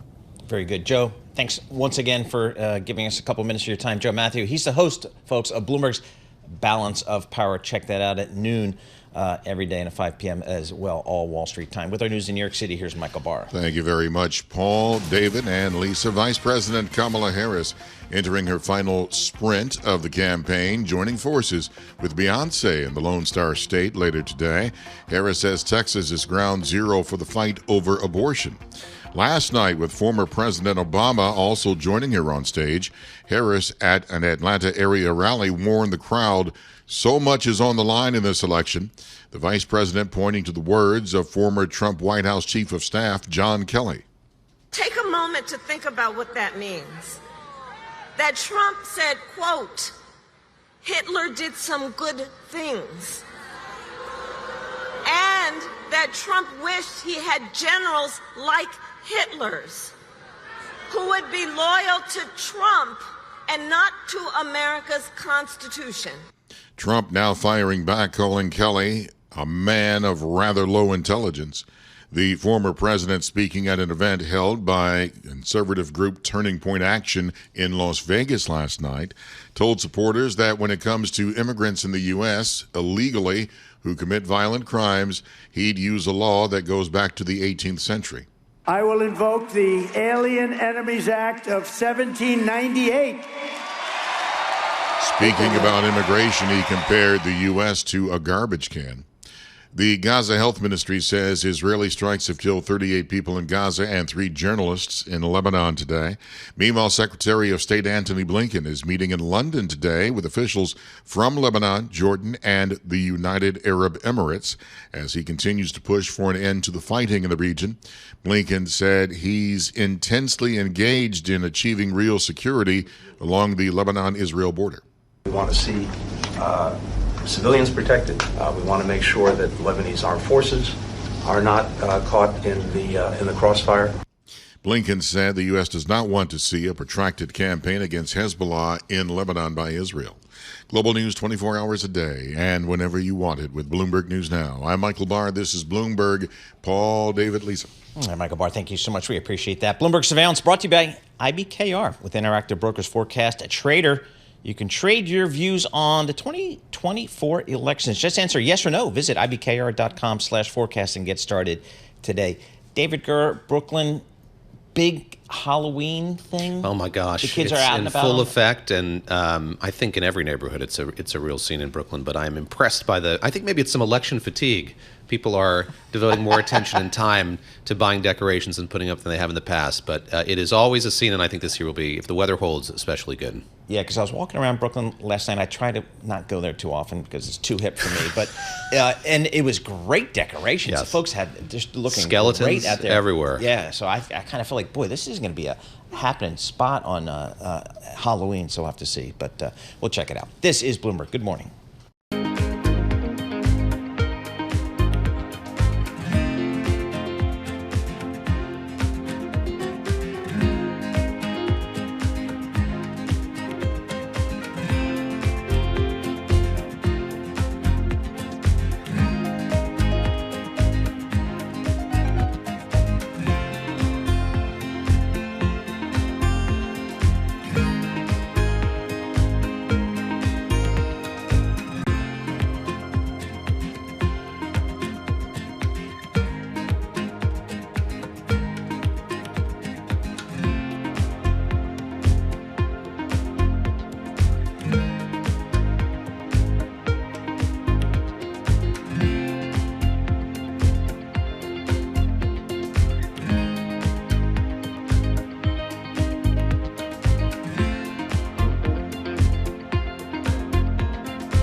markets, headlines, and breaking news 24 hours a day on Bloomberg Radio, Bloomberg Television, and the Bloomberg Business app. This is a Bloomberg Business Flash.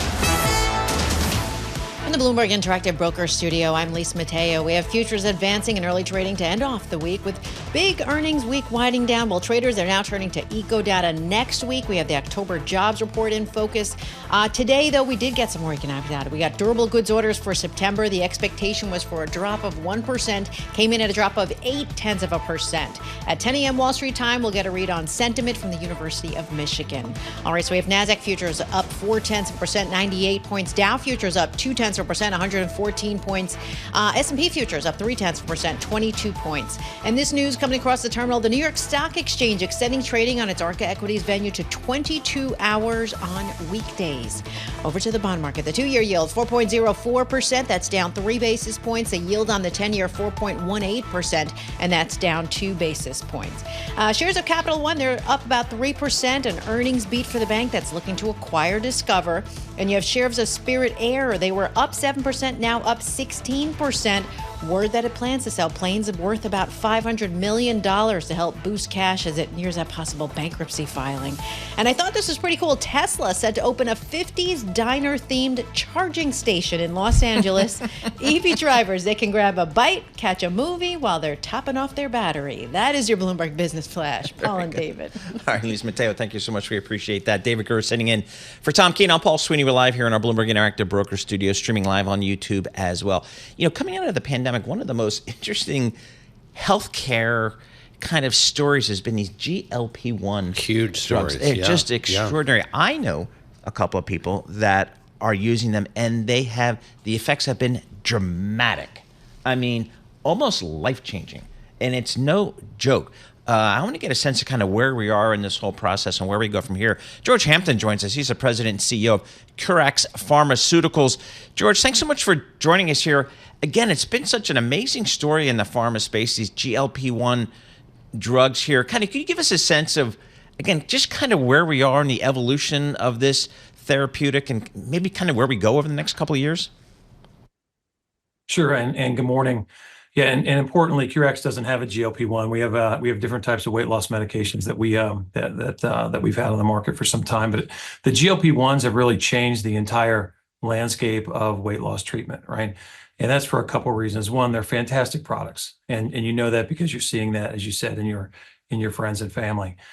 Two, they've been brought to market by two very, very large companies, and one of those companies is a great American company, Lilly, that comes in with all of the kind of surrounds its medicines with all the services and patient support that's necessary really to help patients have a better results with the medication. And so this has put the spotlight on obesity, and with America being 40+% obese just in the adults, there's a huge need here. Tell us about the drug that you manufacture, that's Contrave, and sort of how that fits into this kind of broader complement of drugs geared toward people who have obesity or struggling with obesity.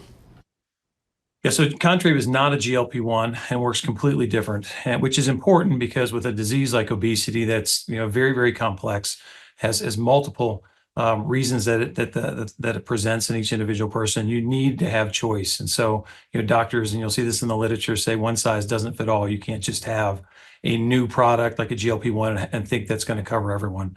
And so Contrave, with a different method of action, is being used in patients that either fail GLP-1s or present with certain symptoms. Contrave works in the brain centrally as opposed to the GLP-1s that work in the gut.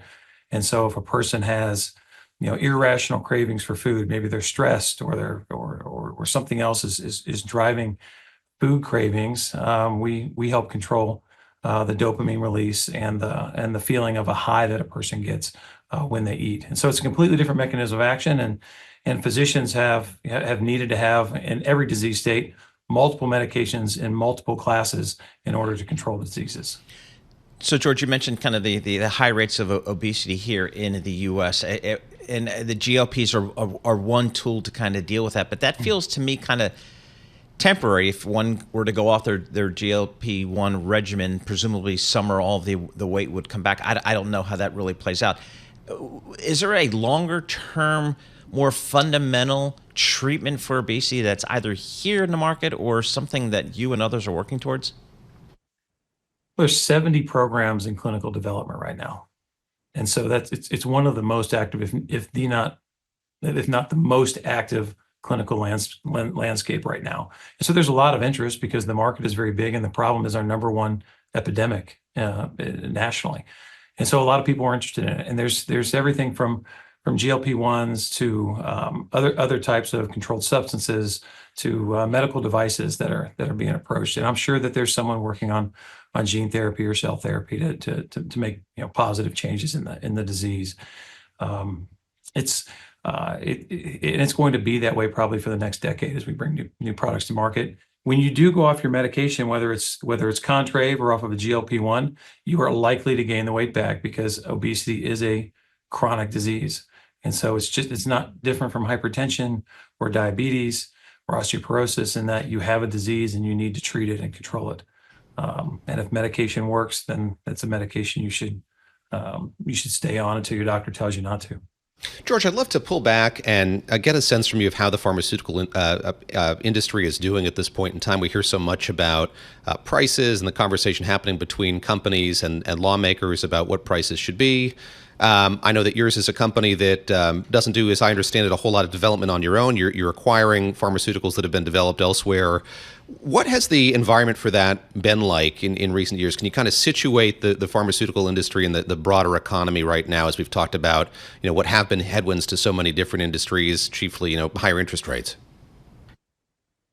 Well, there's a lot packed in there. There's the pricing issue, right? And so that's gotten the attention of some lawmakers recently as it pertains to the GLP-1s. Even the head of the FDA recently made comments about the pricing of the GLP-1 products, and so it's very much at the forefront.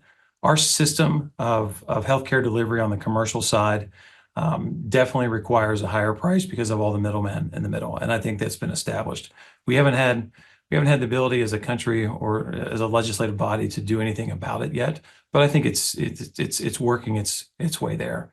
As far as the landscape, you're right. We buy products that are already commercialized, and then we'll do things like life cycle management. So if there's better ways to deliver the medication, we'll create new delivery systems. And we have 31 SKUs at this point, and we're 5+ years in business. And we're very active in the M&A space. What we're seeing out there are any number of companies that have either run out of capital, unable to get cheap capital, or are unable to acquire new products to kind of fill their revenue or fill their pipeline. And so we like talking to those companies to see what opportunities there are to merge or acquire them. George, Lisa from New Jersey emails in, and she asks a question I think a lot of people are thinking about is, when will a GLP pill be available? What's the feeling within the industry these days? Because that was seen by a lot of folks as kind of the next step in the adoption. So if a GLP-1 pill already exists for type 2 diabetes, right? And so right now multiple companies are working on a GLP-1 pill for weight loss. And so there are a number of programs that are in phase 3 that you could see these products, anytime depending on the FDA's opinion of these products, once the clinical trials are done, anywhere from 12 to 36 months. Interesting. All right, that'll be a big thing. Hopefully some lower side effects too, because I know a lot of folks are complaining about the nausea associated with the injection. So the obesity problem in the United States, we all know that this is a significant healthcare issue. Lots of smart folks working on it. The GLP-1 drugs for a lot of folks are, a big step forward, but some more work being done on some longer term, perhaps therapies as well. George Hampton, President and CEO of Curex Pharmaceuticals, joining us. Thank you so much for your time. Because again, the folks I know that are on them, they work significantly, but the nausea is a huge hurdle for a lot of people. And just can't understate how this is proliferated across the country. So many people using these medications. Yeah, when you see billboards in Times Square for some of these things, that's a big deal. So all right, we're gonna have more coming up. Little Eddie Money for you, taking you out of this segment. This is Bloomberg.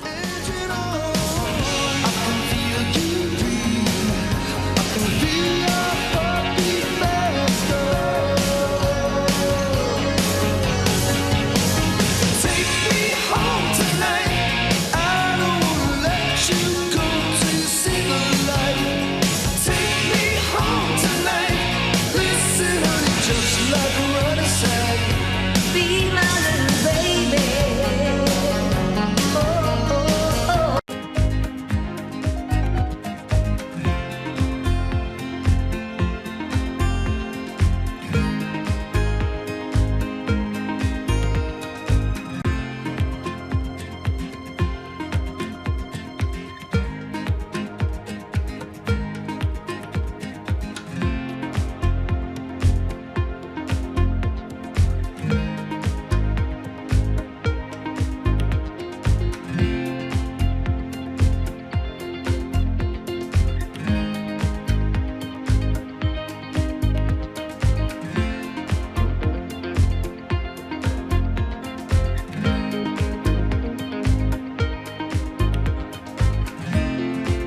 This is Bloomberg Surveillance with Tom Keene and Paul Sweeney. Are these stocks under-owned by institutional Wall Street? A lot of these companies talking about generative AI. With Lisa Mateo on markets. Investors just worried about the ongoing sales slump in China. And Michael Barr with news. A ship traveling through the southern Red Sea has been attacked. The best in economics, finance, investment, and international relations. This is Bloomberg Surveillance on Bloomberg Radio. All right, we have David Gura sitting in for Tom Keene. I'm Paul Sweeney. We're live here in our Bloomberg Interactive Broker Studio, streaming live on YouTube as well. Coming up, we're going to check in with Margaret Brennan, CBS Face the Nation, see what they've got coming up for their program. Jennifer Lee, senior economist at BMO Capital Markets. We'll get her thoughts on the economy going forward. It's Friday. It's football season. Andrew Orrick, head coach of Harvard football, on this week's game. I think they beat Holy Cross last weekend. They're going to play back into the Ivy League this week, so we'll check in with Coach Orrick and get a sense of what's happening with our friends at Harvard football. We cover Harvard football. We broadcast Harvard football, 92.9 FM, big signal up in Boston every week. So that's a good stuff. Right now, let's kick things off with Miss Lisa Mateo with the Bloomberg Business Flash. Lisa. And we've got green on the screen as we close out a busy week of earnings. Today, we've heard from Colgate-Palmolive.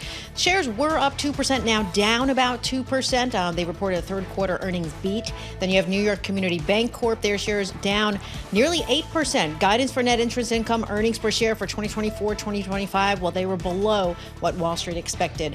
Right now, we have NASDAQ futures up 0.5%, 112 points. Dow futures up 0.2%, 121 points. We have S&P futures up 0.3%, or 22 points. We have the 2-year yield 4.04%. That's down 3 basis points. The yield on the 10-year 4.19%. That's down 2 basis points.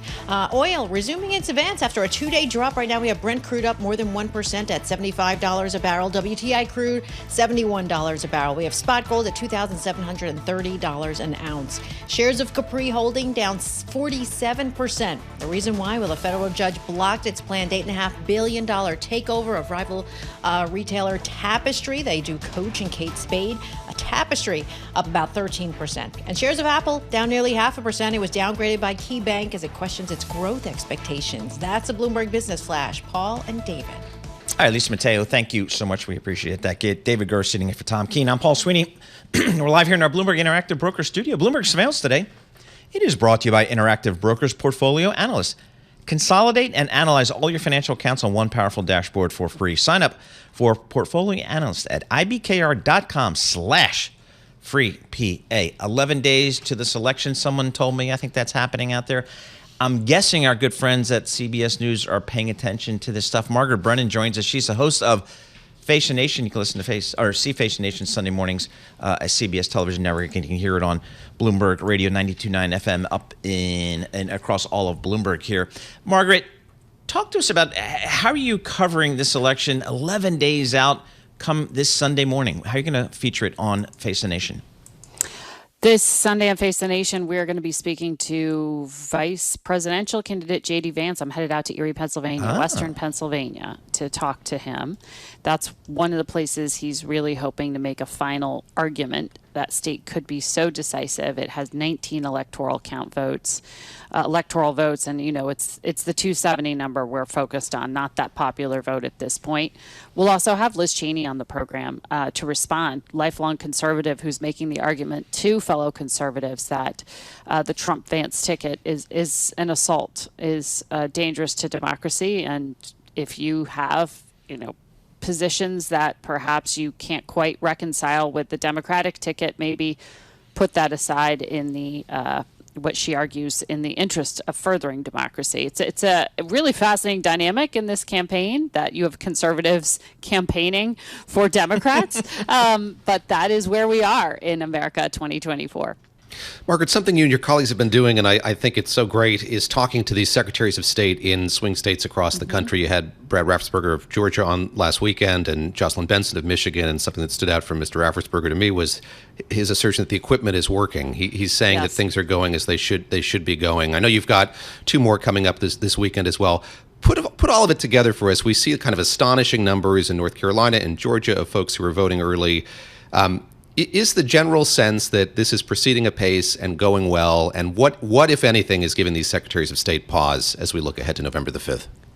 Well, that's exactly what we're intending to do, level set. That's why I want to go to these top election officials. It's the state, not the federal government, that administers federal elections. And so talking to them about what they've changed from 2020 to now, how quickly the processing will be, what can you anticipate? That's what I want to learn from these two election officials who, by the way, have agreed to go on with each other, one Democrat, one Republican, arguing that they are in a role that is apolitical and they want to shore up confidence among American voters that the process is working despite these campaigns, information warfare being waged against local election officials. And you saw that take a really dangerous turn. Just this past week, the Department of Justice brought federal charges against individuals in Pennsylvania and Arizona for death threats made to people who are just trying to organize election officials and be part of this very essential process in our democracy. So these folks who you might not in the past have followed in terms of how they run your local election are really on the front lines here. And that's why we want to turn to them to answer those questions you've raised. And you've asked them, and I'll let Paul jump back in here, but the question you've asked all of them is, depending on the outcome, are you going to certify these results no matter who wins the race? And I know last week they both said yes, and I suspect you'll ask the same question this weekend. Absolutely. And that doesn't mean you won't see litigation in the days after the election. That could draw out some uncertainty, but certainly for those who are administering things, we have to trust the system. Margaret, I think, in most years we all kind of grew up and we kind of knew by 10 or 11 o'clock at night who won the election. I understand that may not be the case this time. How are you at CBS News thinking about how this might play out over the coming days after the election? Well, unless we see some blowout lead, right? And that's not expected, right? Our polling to date leads us to the expectation that this neck and neck race will remain that way, and that this could be a win decided on the margins, on these small numbers of vote count differences. And so that is why there's the expectation that it could take a while. It's not that the process isn't working, it's that it's, one of the reasons you could in the past call a direction, right, even before the votes themselves were certified, is because you saw a tremendous lead.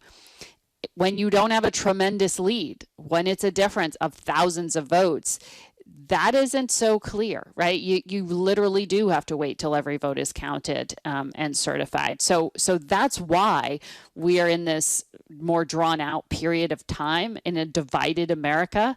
That is what is creating the environment for this. And then one of the things we know has happened from 2020 is improvements in the process, or early voting started in places like, for example, last weekend in Detroit, they had voting on Saturday. They're trying to start some of these cities and places a little bit earlier, or change processes to make them more efficient, because there's this danger in an information vacuum of having that void filled by lies, by distortion. And so there's a lot of pressure, frankly, on these frontline officials to come to a bottom line pretty quickly, because the longer it's up in the air, the more our adversaries can exploit that, as we heard from the Director of National Intelligence this past week, but also people who just want to be bad actors and manipulate your brain, hack your brain here on the front at home. Margaret, last question here. This isn't my first rodeo or yours either. You've covered a lot of these campaigns, and there's something unique about, there's a lot that's unique about this one. But one thing is in the kind of push, this last push to Election Day, the way that these candidates are approaching campaigning. And so we've talked a lot about the celebrities that the Harris campaign has brought to bear. We've talked about Donald Trump's kind of discursive remarks, and I guess could be construed as a closing statement going into November the 5th. Mm-hmm. I'll put a question to you that I put to Joe Mathieu, our colleague in Washington, D.C., which is, why is Texas the place that these two candidates are going to today? I guess as we talk about this race being so close, but in the CBS News poll, in the Bloomberg Morning Consult poll, in the New York Times Siena College poll, everything is so close and within the margin of error.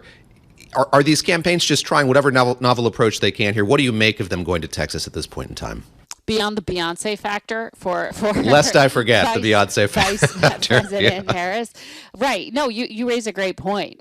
In some of these places, it's not so much about winning as it is about losing by less, if that makes sense. Certainly for Democrats, particularly in rural areas, that's been part of the strategy for the Harris campaign to try to eat at the margins that we've been talking about. There are also, for example, in Texas, the thematics of the campaign for Harris, reproductive health care rights, are at the front of her argument to all voters, but also female voters, about why they need to show up. And Texas is one of those examples of a place with restrictions. But you also, by the way, have Senate races underway. Okay. And just a reminder that, that those could be handcuffs or those could be green lights for whoever the next president of the United States is. Margaret, thank you so much for joining us. That's Margaret Brennan. Margaret Brennan is host of Face the Nation on the CBS Television Network. You can see that this Sunday morning on the CBS Television Network. And you can hear Margaret Brennan this weekend on Bloomberg Radio. Listen to Face the Nation Sunday at 2 p.m. in New York, Washington, D.C., and 92.9 FM in Boston. That's Face the Nation this Sunday at 2 on Bloomberg Radio. With our news in New York City, here's Michael Barr. Thank you very much, Paul, David, Lisa. With 11 days to go in one of the most topsy-turvy presidential races in recent memory, the contest couldn't be tighter between Kamala Harris and Donald Trump. Bloomberg's Joe Mathieu has more from Washington. When you think about the most remarkable 3 months in modern American political history, with attempted assassinations, a change at the top of the ticket, the wild rhetoric that we've heard, this race remains tied. We told you yesterday about the Bloomberg News swing state survey, 49-49. That was our final number. Last poll before the election. Today, the New York Times and Siena College get their turn. It's 48-48. We are seeing remarkable consistency in these polls. While the race is too close to call, that's the point. They're all telling us the same thing. Bloomberg's Joe Mathieu in the nation's capital. Eric and Lyle Menendez still have a long way to go before they can walk out of prison, even though the Los Angeles County District Attorney has recommended their life without parole sentence be thrown out and the brothers be resentenced and immediately eligible for parole. L.A. County District Attorney George Gaskin. I have to tell you that after a very careful review of all the arguments that were made for people on both sides of this equation, I came to a place where I believe that under the law, resentencing is appropriate. The brothers were convicted in the 1989 killings of their parents at the family's Beverly Hills mansion. Global news 24 hours a day, and whenever you want it with Bloomberg News Now. I'm Michael Barr. This is Bloomberg. Paul, David, Lisa. Michael Barr, thank you so much. We appreciate that. Let's look at earnings here. We've had about 180 of the S&P 500 companies have reported earnings so far, David. And, I'll start with the big banks. They were pretty solid. I mean, the big banks were solid. I think we're seeing generally pretty good numbers across the board coming out of the S&P 500. Just looking sales, surprise sales will come in a little bit more than 1% better than expected. Earnings almost 6% better than expected. And financial is something that's so integral to that Trump trade we've heard so much about, this belief that were Donald Trump to be reelected, that would lead to a lighter regulatory burden for a number of those institutions. So we've really seen them kind of rising on that expectation as well from Wall Street, as we talked about with Joe Mathieu just a little while ago. Yeah, so it'll be interesting to see kind of how this plays out. But again, next week, another big week of earnings, and we'll get some more of the tech companies starting to come out next week in addition to some of the industrial companies. So we'll stay on top of the earnings like we do here at Bloomberg. We'll have more coming up. This is Bloomberg. Good morning.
markets, headlines, and breaking news 24 hours a day on Bloomberg Radio, Bloomberg Television, and the Bloomberg Business app. This is a Bloomberg Business Flash. And the Bloomberg Futures Report is brought to you by IBKR. Markets never sleep, and neither does Interactive Brokers. Discover opportunities with CME Group futures across equity indices, interest rates, FX, energy, and more.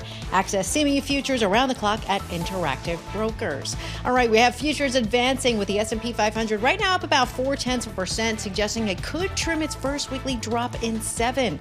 Now, some analysts predicting a stock market boost if Donald Trump wins a presidential vote. We've been talking about politics, while others warn it could reignite inflation, slow the pace of Fed easing.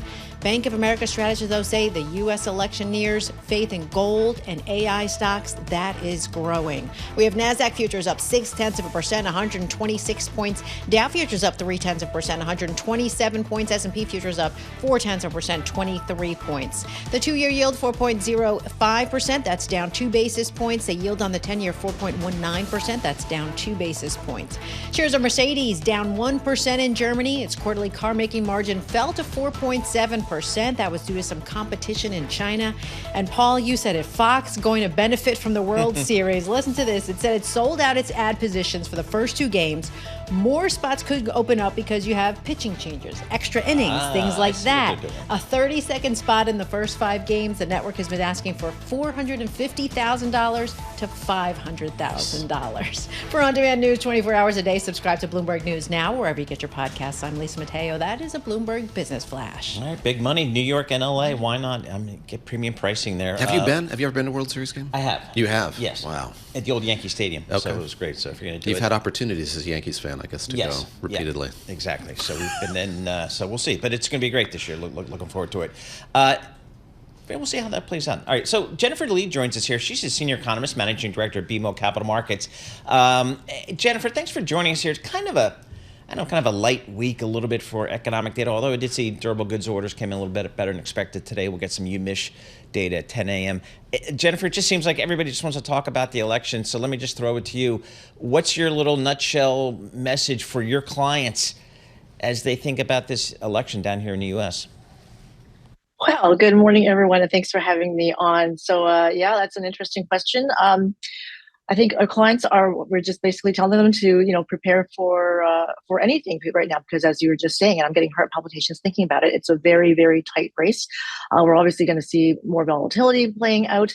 And, because if it's super tight, whether or not we're going to see an actual real result, a clear result by the evening of November 5th, we'll have to see. But already, we already know that a lot of the parts of the economy has been already putting things on hold until they see what happens after November 5th. So that sort of reaction has already been playing out, and we're probably seeing that play out a little bit more until the turn of the year.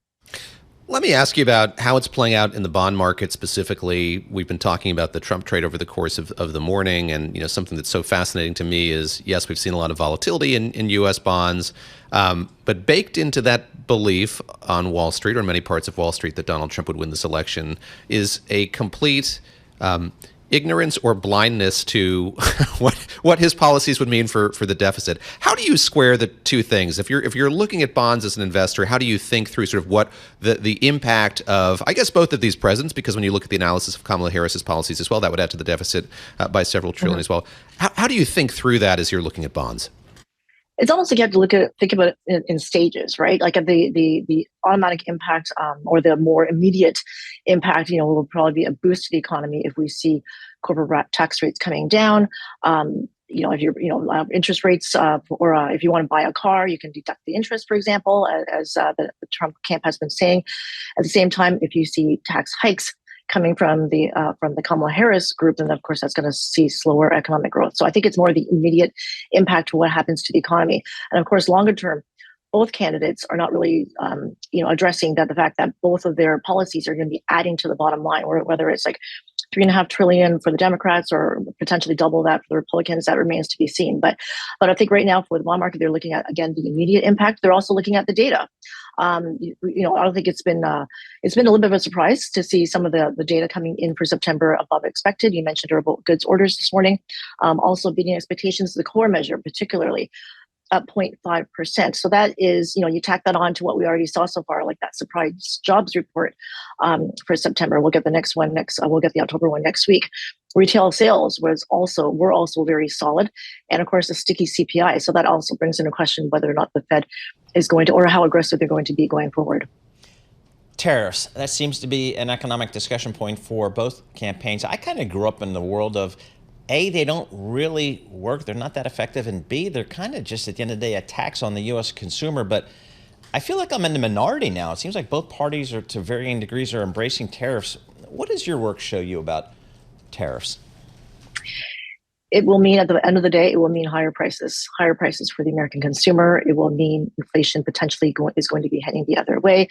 And of course, it's going to be a brand new headache for the Federal Reserve. So that's what the big concern is that it will raise taxes, or not taxes, it will raise prices for Americans and make things that much more expensive. So that is, of course, the immediate problem. And of course, all the retaliatory measures that could bring about, if country A is tariffing country B, and country B is going to tariff you right back, that's also going to bring, broader global growth. It's going to slow broader global growth as well. So all things start to slow down, and that is not good news. Next week, jobs. At least 3 of the 5 days we're going to be focusing on with JOLTS and with ADP and the Labor Department data at the end of the week. What are your expectations there?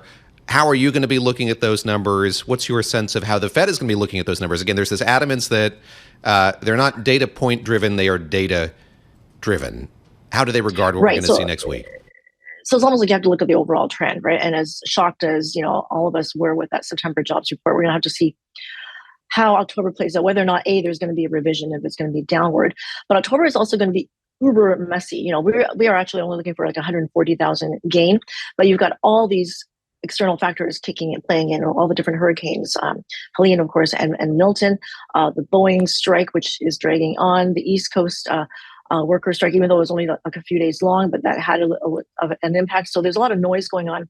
So we'll always have to go through a lot of the underlying details to see what was up and what was down in order to get a true measure of or true feeling of what happened or how the labor market is holding up. And of course, we'll have, as you mentioned, the jobs report, the JOLTS measure, the ADP as well, just to give us a hint. Initial claims so far have been fairly well behaved, even with all this noise. So it seems to us that the job market is overall still in pretty decent shape, and that's good enough for the U.S. consumer and good enough for the U.S. economy. Jennifer, you're up in Toronto with the Bank of Montreal. How's the economy in Canada these days? Less resilient. So whenever we're talking about the U.S., and for me, like I always talk about how resilient the U.S. is, and it's the R word and not the other R word. And Canada is a little bit less so the case. We're sort of, it's almost like we're going down this path of slower growth, but we're not falling off the path. It's almost like it's up and down. And we just got some pretty decent numbers this morning. So it shows that we could actually see some growth as the summer wrapped up, but it's not strong enough for the Bank of Canada to get off of that rate cutting path. We just cut 50 basis points this week, a total of 125 basis points, by the way, so far this year, which is the most of all the major central banks so far this year. So we have inflation well below target, but again, growth is slow, growth is sluggish. It's because of the consumer, high interest rates, mortgage rates, and housing in general. So that is slowing the Canadian economy down significantly, or enough for the Bank of Canada to continue cutting rates. Maybe not as quickly or just at a faster pace, by the way, than what we were seeing from the Fed. All right, Jennifer Lee, thank you so much for joining us. Jennifer Lee, we always appreciate getting a few minutes of her time. She's a senior economist. She's a managing director at BMO Capital Markets, BMO, Bank of Montreal. They're located in Toronto. Aha. Yeah, makes sense. I'm fascinated. We had a guest on earlier based in Montreal, lives in Montreal, raising her family French. Yeah. I'm just fascinated by the whole dynamic up there in Canada. The French have that little enclave in Quebec, but they're so adamant and so strong in their feelings about their French identity versus the rest of the country. We went to Quebec City in February, which is very cold, but saw it there as well, manifest just from the food to the culture, of course, to the language. Incredible to see that. Yeah, it's just that's one of the things I want to do. I'd love to do like a long weekend in Quebec City. Everybody says that's really Beautiful cool, and it's place. super easy to get to here from New York. But I just think that whole Canadian thing is kind of fascinating. So I'm going to try to get up there. We appreciate always checking in with Jennifer Lee at BMO Capital Markets. S&P 500 It's up 23 points. We'll get this market open for you in just a moment. This is Bloomberg.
Markets, headlines, and breaking news 24 hours a day on Bloomberg Radio, Bloomberg Television, and the Bloomberg Business app. This is a Bloomberg Business Flash.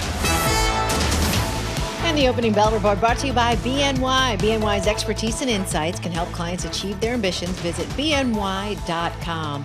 All right, quite a busy week of earnings. Today we heard from Colgate-Palmolive, New York Community Bancorp, but we also had mixed data on America's economy. Factory orders for durable goods dropped for a second month of September, declining commercial aircraft orders. That offset an increase in business equipment.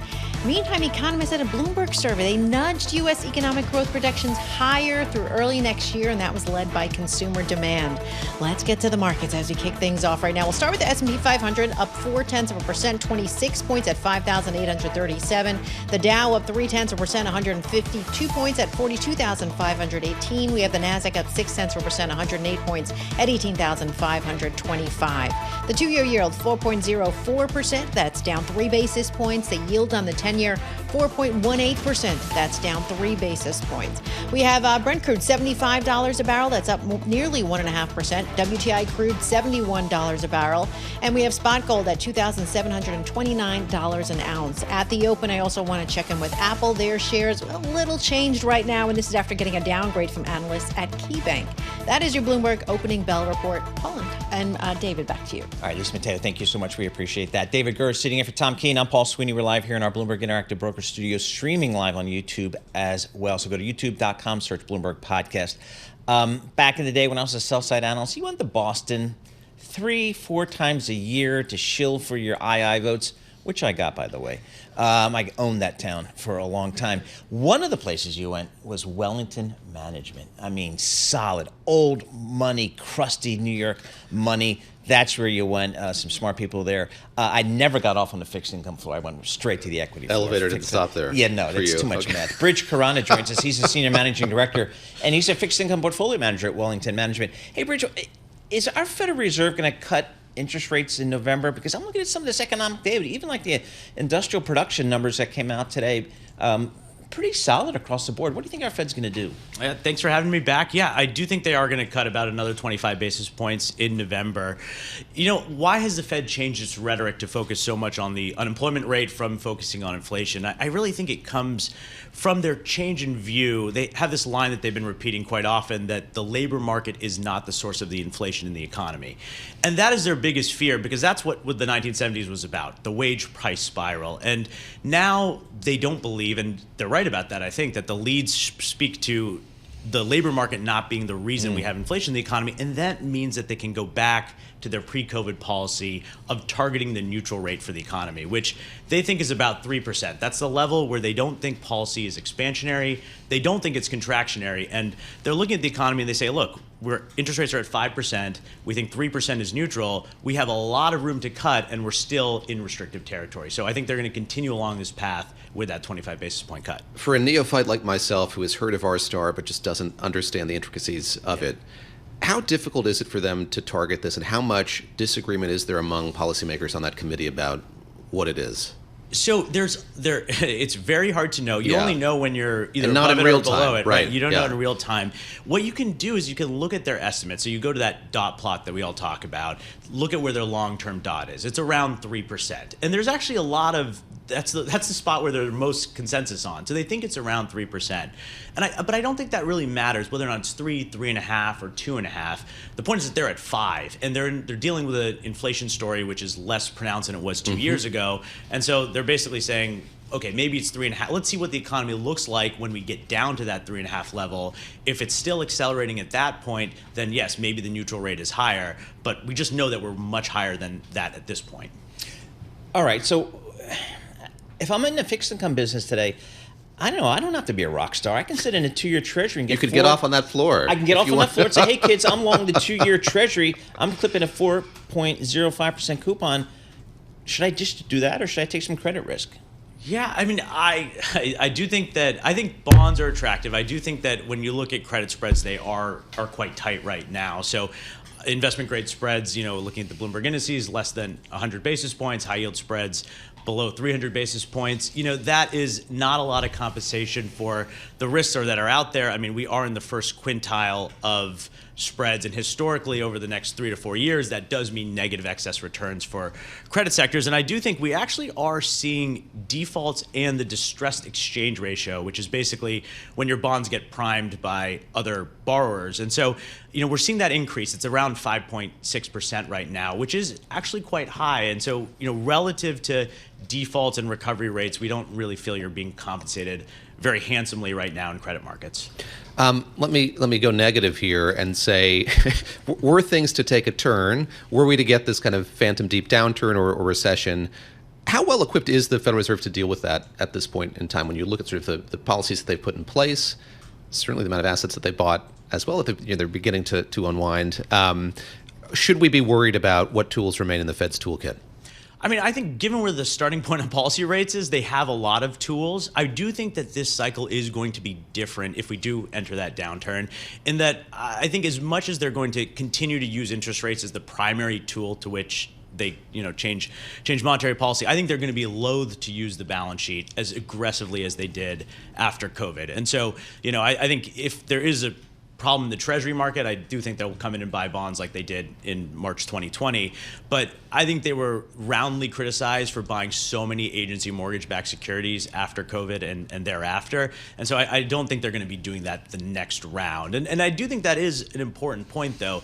We have been in this Goldilocks type environment, and we don't think about what's coming up. But if we do enter a recession, the Fed is not going to be as aggressive as we've seen after the GFC or after COVID. And so, credit investors should keep that in mind, that the tail is not as clipped as you may think.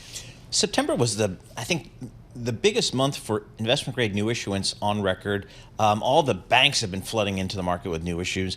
If I'm a bond salesman at like Morgan Stanley or JP Morgan, are you guys at the top of my call list? Do you buy new issue stuff? I mean, you're Wellington. Or do I just go to all the hedge funds to buy this new stuff? I mean, we're definitely a large asset manager, and so we certainly, do buy the IG corporate market. I do think it is interesting that we kind of entered this year thinking that net issuance, so this is not only issuance, but it's also versus redemptions, was going to be on the lighter side. We were kind of thinking 400 to 500 billion, and that was going to be kind of a tailwind to credit markets because you just have less supply than we've seen over the last few years.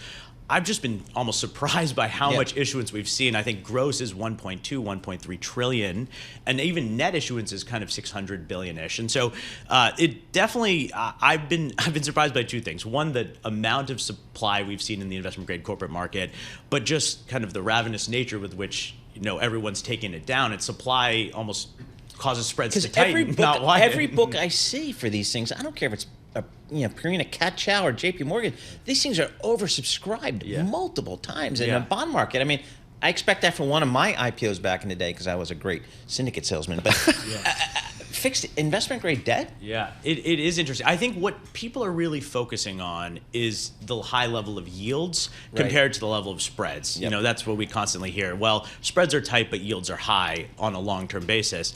I do think that, people are very focused on income right now.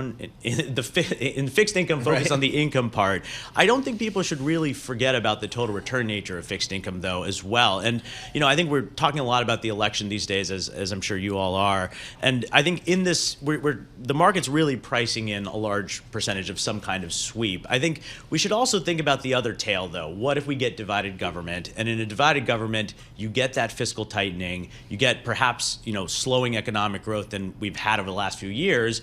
And that's an environment where, bond yields could actually fall a lot more than people think. And so, you don't want to also forget the other side where bond yields could fall. Let me ask you one other question kind of tied to the election. And we've heard Donald Trump say he'd like to advise the Fed chair, give him his opinion on whether rates should go up or down. Going into the interview that he did with our editor-in-chief, John Micklethwaite, Betsy Stevenson was making a very strong case that shouldn't happen, that Fed independence is so important. I want to get your perspective, sort of the market perspective on that. I think part of what she was conveying in her comments was the bond market in this country is propped up and fortified by the fact that the Fed has independence. Are folks like you thinking about this, worried about this? How much do you give credence to what the former president has been saying about taking on that kind of new advisory role were to be reelected? Yeah, I do think central independence is extremely important, and bond markets are good at pricing that in. And so I think one of the reasons we have seen term premium rise with how the election might play out is because when you have political influence on a central bank, you should get compensated for that risk. And so, and particularly at the back end of the curve. And so I think you're starting to see that materialize, that if this rhetoric continues and actual actions take place regarding it, you should be compensated for more yield as a result of that, almost that going back and forth on different policies and what's the president saying versus what the Fed's doing. And so I do think that term premium has increased, and that's largely as a result of that. All right, Brij, we're going to ask you to stick around for our next segment. We have no more bond talk, thank goodness. But the reason we're going to tie it all together is because you're one of our overeducated guests, which we have plenty of. You get your undergraduate degree at Princeton, then you get an MBA at some place called Harvard. Next segment, we're talking to the head football coach at Harvard. to preview their game because we Divided loyalty is the theme of that next block. I think it is. He the coach, a Princeton alumnus as well, now coaching at Harvard. Tricky. And who are they playing this weekend? Princeton University. So we're going to tie all this Princeton Harvard thing together. We're going to figure out how to make that all work. It's coming up in just a moment. Right now, with our news in New York City, here's Michael Barr. Thank you very much, Paul and David. Lisa, polls show an extraordinarily tight contest between Vice President Kamala Harris and former President Donald Trump. Bloomberg's Kevin Whitelaw says the candidates are focusing on their closing messages as they try to sway the still undecided. Obviously, at this point, I think, for Kamala Harris, one of those strong messages that I think that her people think can move people towards her is just a reminder of just, sort of why so many people did get moved away from Donald Trump and are going to have trouble voting for him. And so I think this sort of Hitler sort of set of remarks has been obviously well-timed as far as Kamala Harris is concerned. Bloomberg's Kevin Whitelaw. Democrats have been seizing on criticism from one of Trump's former aides. One-time White House Chief of Staff John Kelly claimed that Trump wanted the kind of generals Adolf Hitler had and had said the former Nazi leader did some good things. Trump denies making remarks about Hitler. The Los Angeles District Attorney has recommended that Eric and Lyle Menendez be resentenced. They're currently serving life in prison for the 1989 murders of their parents. Their lawyer, Mark Garagos, says the brothers have been doing work behind bars. They have done some unbelievable work while in prison. Lyle has kind of taken on what's called a green space project for himself that's actually been implemented in the prison. He's graduated from the University of California and gotten a BA degree. Eric has started hospice care for inmates. Attorney Mark Garagos spoke on ABC's Good Morning America. 4 astronauts are back on Earth after a space station mission that lasted almost 8 months, 2 months longer than expected. A SpaceX capsule carrying the crew parachuted into the Gulf of Mexico off the Florida coast before dawn. Global news 24 hours a day and whenever you want it with Bloomberg News Now. I'm Michael Barr, and this is Bloomberg. Paul, David, Lisa.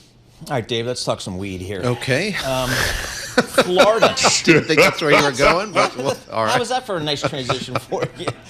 I thought, weed is legal, New York State, New Jersey. I kind of forgot that it's not nationwide. No. Florida is a huge state that's got it on the ballot here. So Florida's push to legalize recreational cannabis alone is making history as the nation's most expensive ballot initiative this cycle and a costliest marijuana-related measure ever. I mean, this is a monstrous market. Have you been to Denver lately? If you drive around Denver, yes. the amount of storefronts and warehouses, I mean, it's well, if you were to rarely see an industry that's kind of cropped up and become as large as that one. Sorry. Wow. Wow. Well, how about the late on a Friday? How about the dispensary in Neptune, New Jersey? Not that I have any experience there, but driven by. But it's going to be interesting to see what happens in Florida because it's just a huge market, the whole South Florida thing. So, and if you're in that industry, you have to be in Texas, you have to be in Florida, you're already in. You have to be in Neptune, California. New Jersey. You have to be in Neptune, New Jersey, calling it out there for our friends there. So anyway, Florida, pay attention. This is Bloomberg.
markets, headlines, and breaking news 24 hours a day on Bloomberg Radio, Bloomberg Television, and the Bloomberg Business app. This is a Bloomberg Business Flash.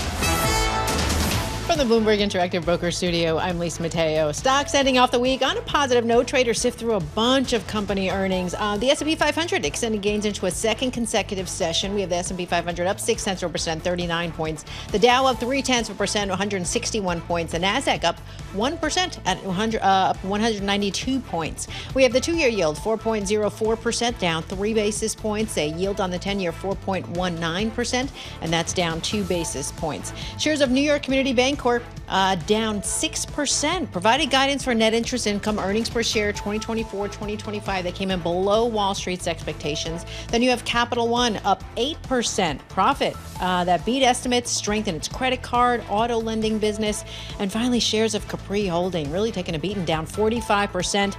Federal judge blocked that planned $8.5 billion takeover by Tapestry. Speaking of which, Tapestry up 13%. That is a Bloomberg Business Flash. Paul and David. All right, Lisa Mateo, thank you so much. We appreciate that. We've got David Gura sitting in for Tom Keene. I'm Paul Sweeney. We're live here in our Bloomberg Interactive Broker Studio. We're streaming live on YouTube as well, so check us out there. We still have Brij Khurana with us here in our Bloomberg Interactive Broker Studio. He's a fixed income portfolio manager at Wellington Management. Why is he still here? It's not because he's a great portfolio manager, because he went to college at Princeton, got his MBA at Harvard, so he has a vested interest this weekend because Princeton is going up to Harvard to play and kick off his 3 p.m. Eastern. Pregame starts at 2:45 Eastern on Bloomberg's 92.9 in Boston. And we're going to talk right now with Andrew Orrick. He's the head football coach at Harvard University. So you see how we tie it all in there, David? Well, let me add one more wrinkle here. Yeah, please. Andrew Orrick, a graduate of Princeton University, and a one-time coach there as well. So this is a tricky weekend of football for a lot of the people we're talking to. So we got a lot morning. of people in here with vested interest. Coach Orrick, thanks so much for joining us. I have to start off, I can't remember if I've asked you this before, but I asked this of all Princeton graduates. What is your go-to sandwich at Hoagie Haven? Oh, that's a great question. I forget the name of it. It was basically like a bacon cheeseburger with egg on top. See, everybody's got an answer. I don't care if you're a Nobel laureate. I don't care if you're like a triple PhD in biochemistry. You have your favorite sandwich at the Hoagie Haven. And anyway, mine's is a cheesesteak hoagie, no tomatoes, but everything else. Coach, talk to us about a Harvard football here. You had a really tight win last week over a highly ranked Holy Cross team. What did you learn from your Harvard team last weekend playing Holy Cross? Yeah, we were very resilient. There was points in the game where we had control of the game and then kind of lost control of it. And at the end there, we had to, put together a drive offensively and then ultimately have to make the stop at the very end. But we leave that game very confident and battle-tested because we've had a number of close games this first half of the season. Coach, talk about the difficulty of this week, and then I'm going to turn to Brij on this same question. So, as I say, you've got a lot of ties to Princeton, a lot of friends, I think, probably still on the coaching staff of that team. How does that color your expectations for the game this week, and how does it change the way that you prepare for it? I think it gives me an advantage because I'm very familiar with what they do on offense, defense, and special teams, with it being a lot of the same staff that's there. The lines of communication with any of them really stopped when the season started because we kind of knew where we were headed anyways. So I look at it as a positive for our program. Brij, let me ask you, so you Princeton undergrad. Yeah. Did you go to games a lot? Then you get your MBA at Harvard. Did you go to games there? How much is football, as you experienced, a part of life at these schools? Yeah, I mean, it wasn't that much, but it was really because we didn't have a distinct rival at Princeton. So, we would have homecoming if we beat both Harvard and Yale, and Harvard and Yale could care less if they beat us or not. So, it's like that you have a Harvard-Yale game, and then you have, us Princeton have to. Penn. Yeah, exactly. I think Princeton Penn. Where are your loyalties, Brij? It's go Tigers. Okay, sorry. All right, Coach Orrick. Well, same. We'll see. Coach, talk to us about Princeton here. What do you expect to see from this Princeton team when they come up to Harvard Stadium this weekend? Yeah, they're going to be really motivated. Kind of alluding to what he said about they want to beat Harvard and Yale every year. But they're, a very talented team. They've done a really good job recruiting for a long time there. So, all three phases, there's a lot of talent out there. Their offensive skill is really good. Their quarterback is very athletic. Defensively, They have a very good front seven. They create a lot of takeaways, and special teams. They have a lot of athletic, fast guys running around. So it's going to be a really good challenge for us. I've got a basic question here, and that is, how much does the kind of flavor or strategy of these teams change over time? Obviously, you're a new coach, bringing new stuff to the Harvard team, but I look back, you played it at Princeton. I think that Harvard defeated you guys 3 out of 4 times when you were there. Is the strategy fundamentally the same? Is there like a kind of Princeton football, a kind of Harvard football? How much can you shape or reshape what a team's direction or reputation is? Yeah, I think there's definitely a kind of Harvard football and Princeton football within the past 10 years. With Coach Shirace at Princeton, what they've been doing offensively, defensively, and special teams wise. There's slight changes that happen over the years when different people are the offense coordinator, defensive coordinator, special teams coordinator, but ultimately a lot of that is pretty consistent. And Harvard, with Coach Murphy being here so long, there was a brand of football that was played here for a long time, and it was a good brand of football. That's why they had so much success. So when I got here, I wasn't trying to necessarily, whole scale change that. There's a lot of good that was part of that. So to me, it was more, my personality coming out in those different phases, but letting the coordinators, stick with what they know works and make the adjustments week by week. Hey, Coach, in college athletics, particularly in college football and I guess basketball, the economics have really changed here. The NIL is an issue. The transfer portals are an issue. How do you at Harvard, how does the Ivy League kind of position itself in this kind of new world of collegiate athletics? Yeah, when you're at a place like this, you're going to recruit against those FBS schools because of the brand recognition that comes with Harvard. So, you just got to be upfront of what exactly this place is and how it's different. And there's a lot of high school student athletes who want that, as opposed to the free education and the NIL opportunities. Not to say that NIL opportunities don't exist here. They're just a little bit different than those places. Because the players that we get, they want the academic challenge that they're going to get here. And they're coming here and they truly love football because they're not getting an athletic scholarship. So it's a fun group to be around that way, because I love football and I know they love football. Otherwise, they wouldn't be out there, because they could just up and leave, and there's no punishment for leaving the football program when it comes to at Harvard. Coach, I open up the Harvard Crimson's website, and there's like a 5,000-word piece on the game this weekend. So you're getting some good press from the hometown newspaper there. Then there's a smaller piece just about the challenges of getting students to come to football games. And I don't mean to say that PR should be part of your remit, but how do you approach that? How do you generate excitement? How much do you think about the work that's underway to make football a thing, or keep football a thing at Harvard? Is it a challenge, and sort of what are you doing to gin up excitement for the team? Yeah, I've had opportunities to get in front of large groups of students and invite them to come to games. And we've had good student support at a number of the home games, and they've done a really good job of having great energy and getting involved with the game. So praising the model, try to do as much as possible when given the opportunity to talk about how great a job they did. I'm going to make sure that they see it out there in the press. All right, Coach, thanks so much for joining us there. Andrew Orrick, he is the head football coach at Harvard University. Princeton heads up to Harvard this weekend. Kickoff is set for 3 p.m. Eastern. Pregame starts at 2:45 p.m. Wall Street time on Bloomberg 92.9 in Boston. Also want to thank our good friend Brij Khurana. He is fixed income portfolio manager at Wellington Management, undergraduate at Princeton, MBA at Harvard. We tied it all in there. Who are you going to go for? You can go definitely Princeton. Go to Princeton, but Okay. I live like 2 miles from the stadium, so you should I'm go. I'm going to go. Yeah. Maybe you should go. Yeah, no, I mean, I'm sure definitely there's go. going to be a Princeton tailgate up Yeah, there. Pre-gaming starts earlier than 2:45 for any of the. I'll be sure to stick around for the game. Pre-game starts up there. So I've never been to a football game at Harvard. I think I'd like to Beautiful go. stadium, old stadium, yeah. Because Princeton Stadium, Palmer Field, which was 100 and some odd years old, like they all are from the Ivy League, upgraded, redone, actually rebuilt completely, probably 10, 15 years ago, I'm guessing. Yeah, and yeah. it's pretty nice. But again, like all Ivy League schools, they have a challenge getting folks to the game. But it's fun. I tell you, going to a game, it's pretty interesting stuff. All right, folks, Bloomberg Sports Report, or the Bloomberg Surveillance, brought to you by Audi. Visit your Tri-State Audi dealer today and get behind the wheel of the Audi model you've always wanted. We'll have more coming up. This is Bloomberg. Good morning.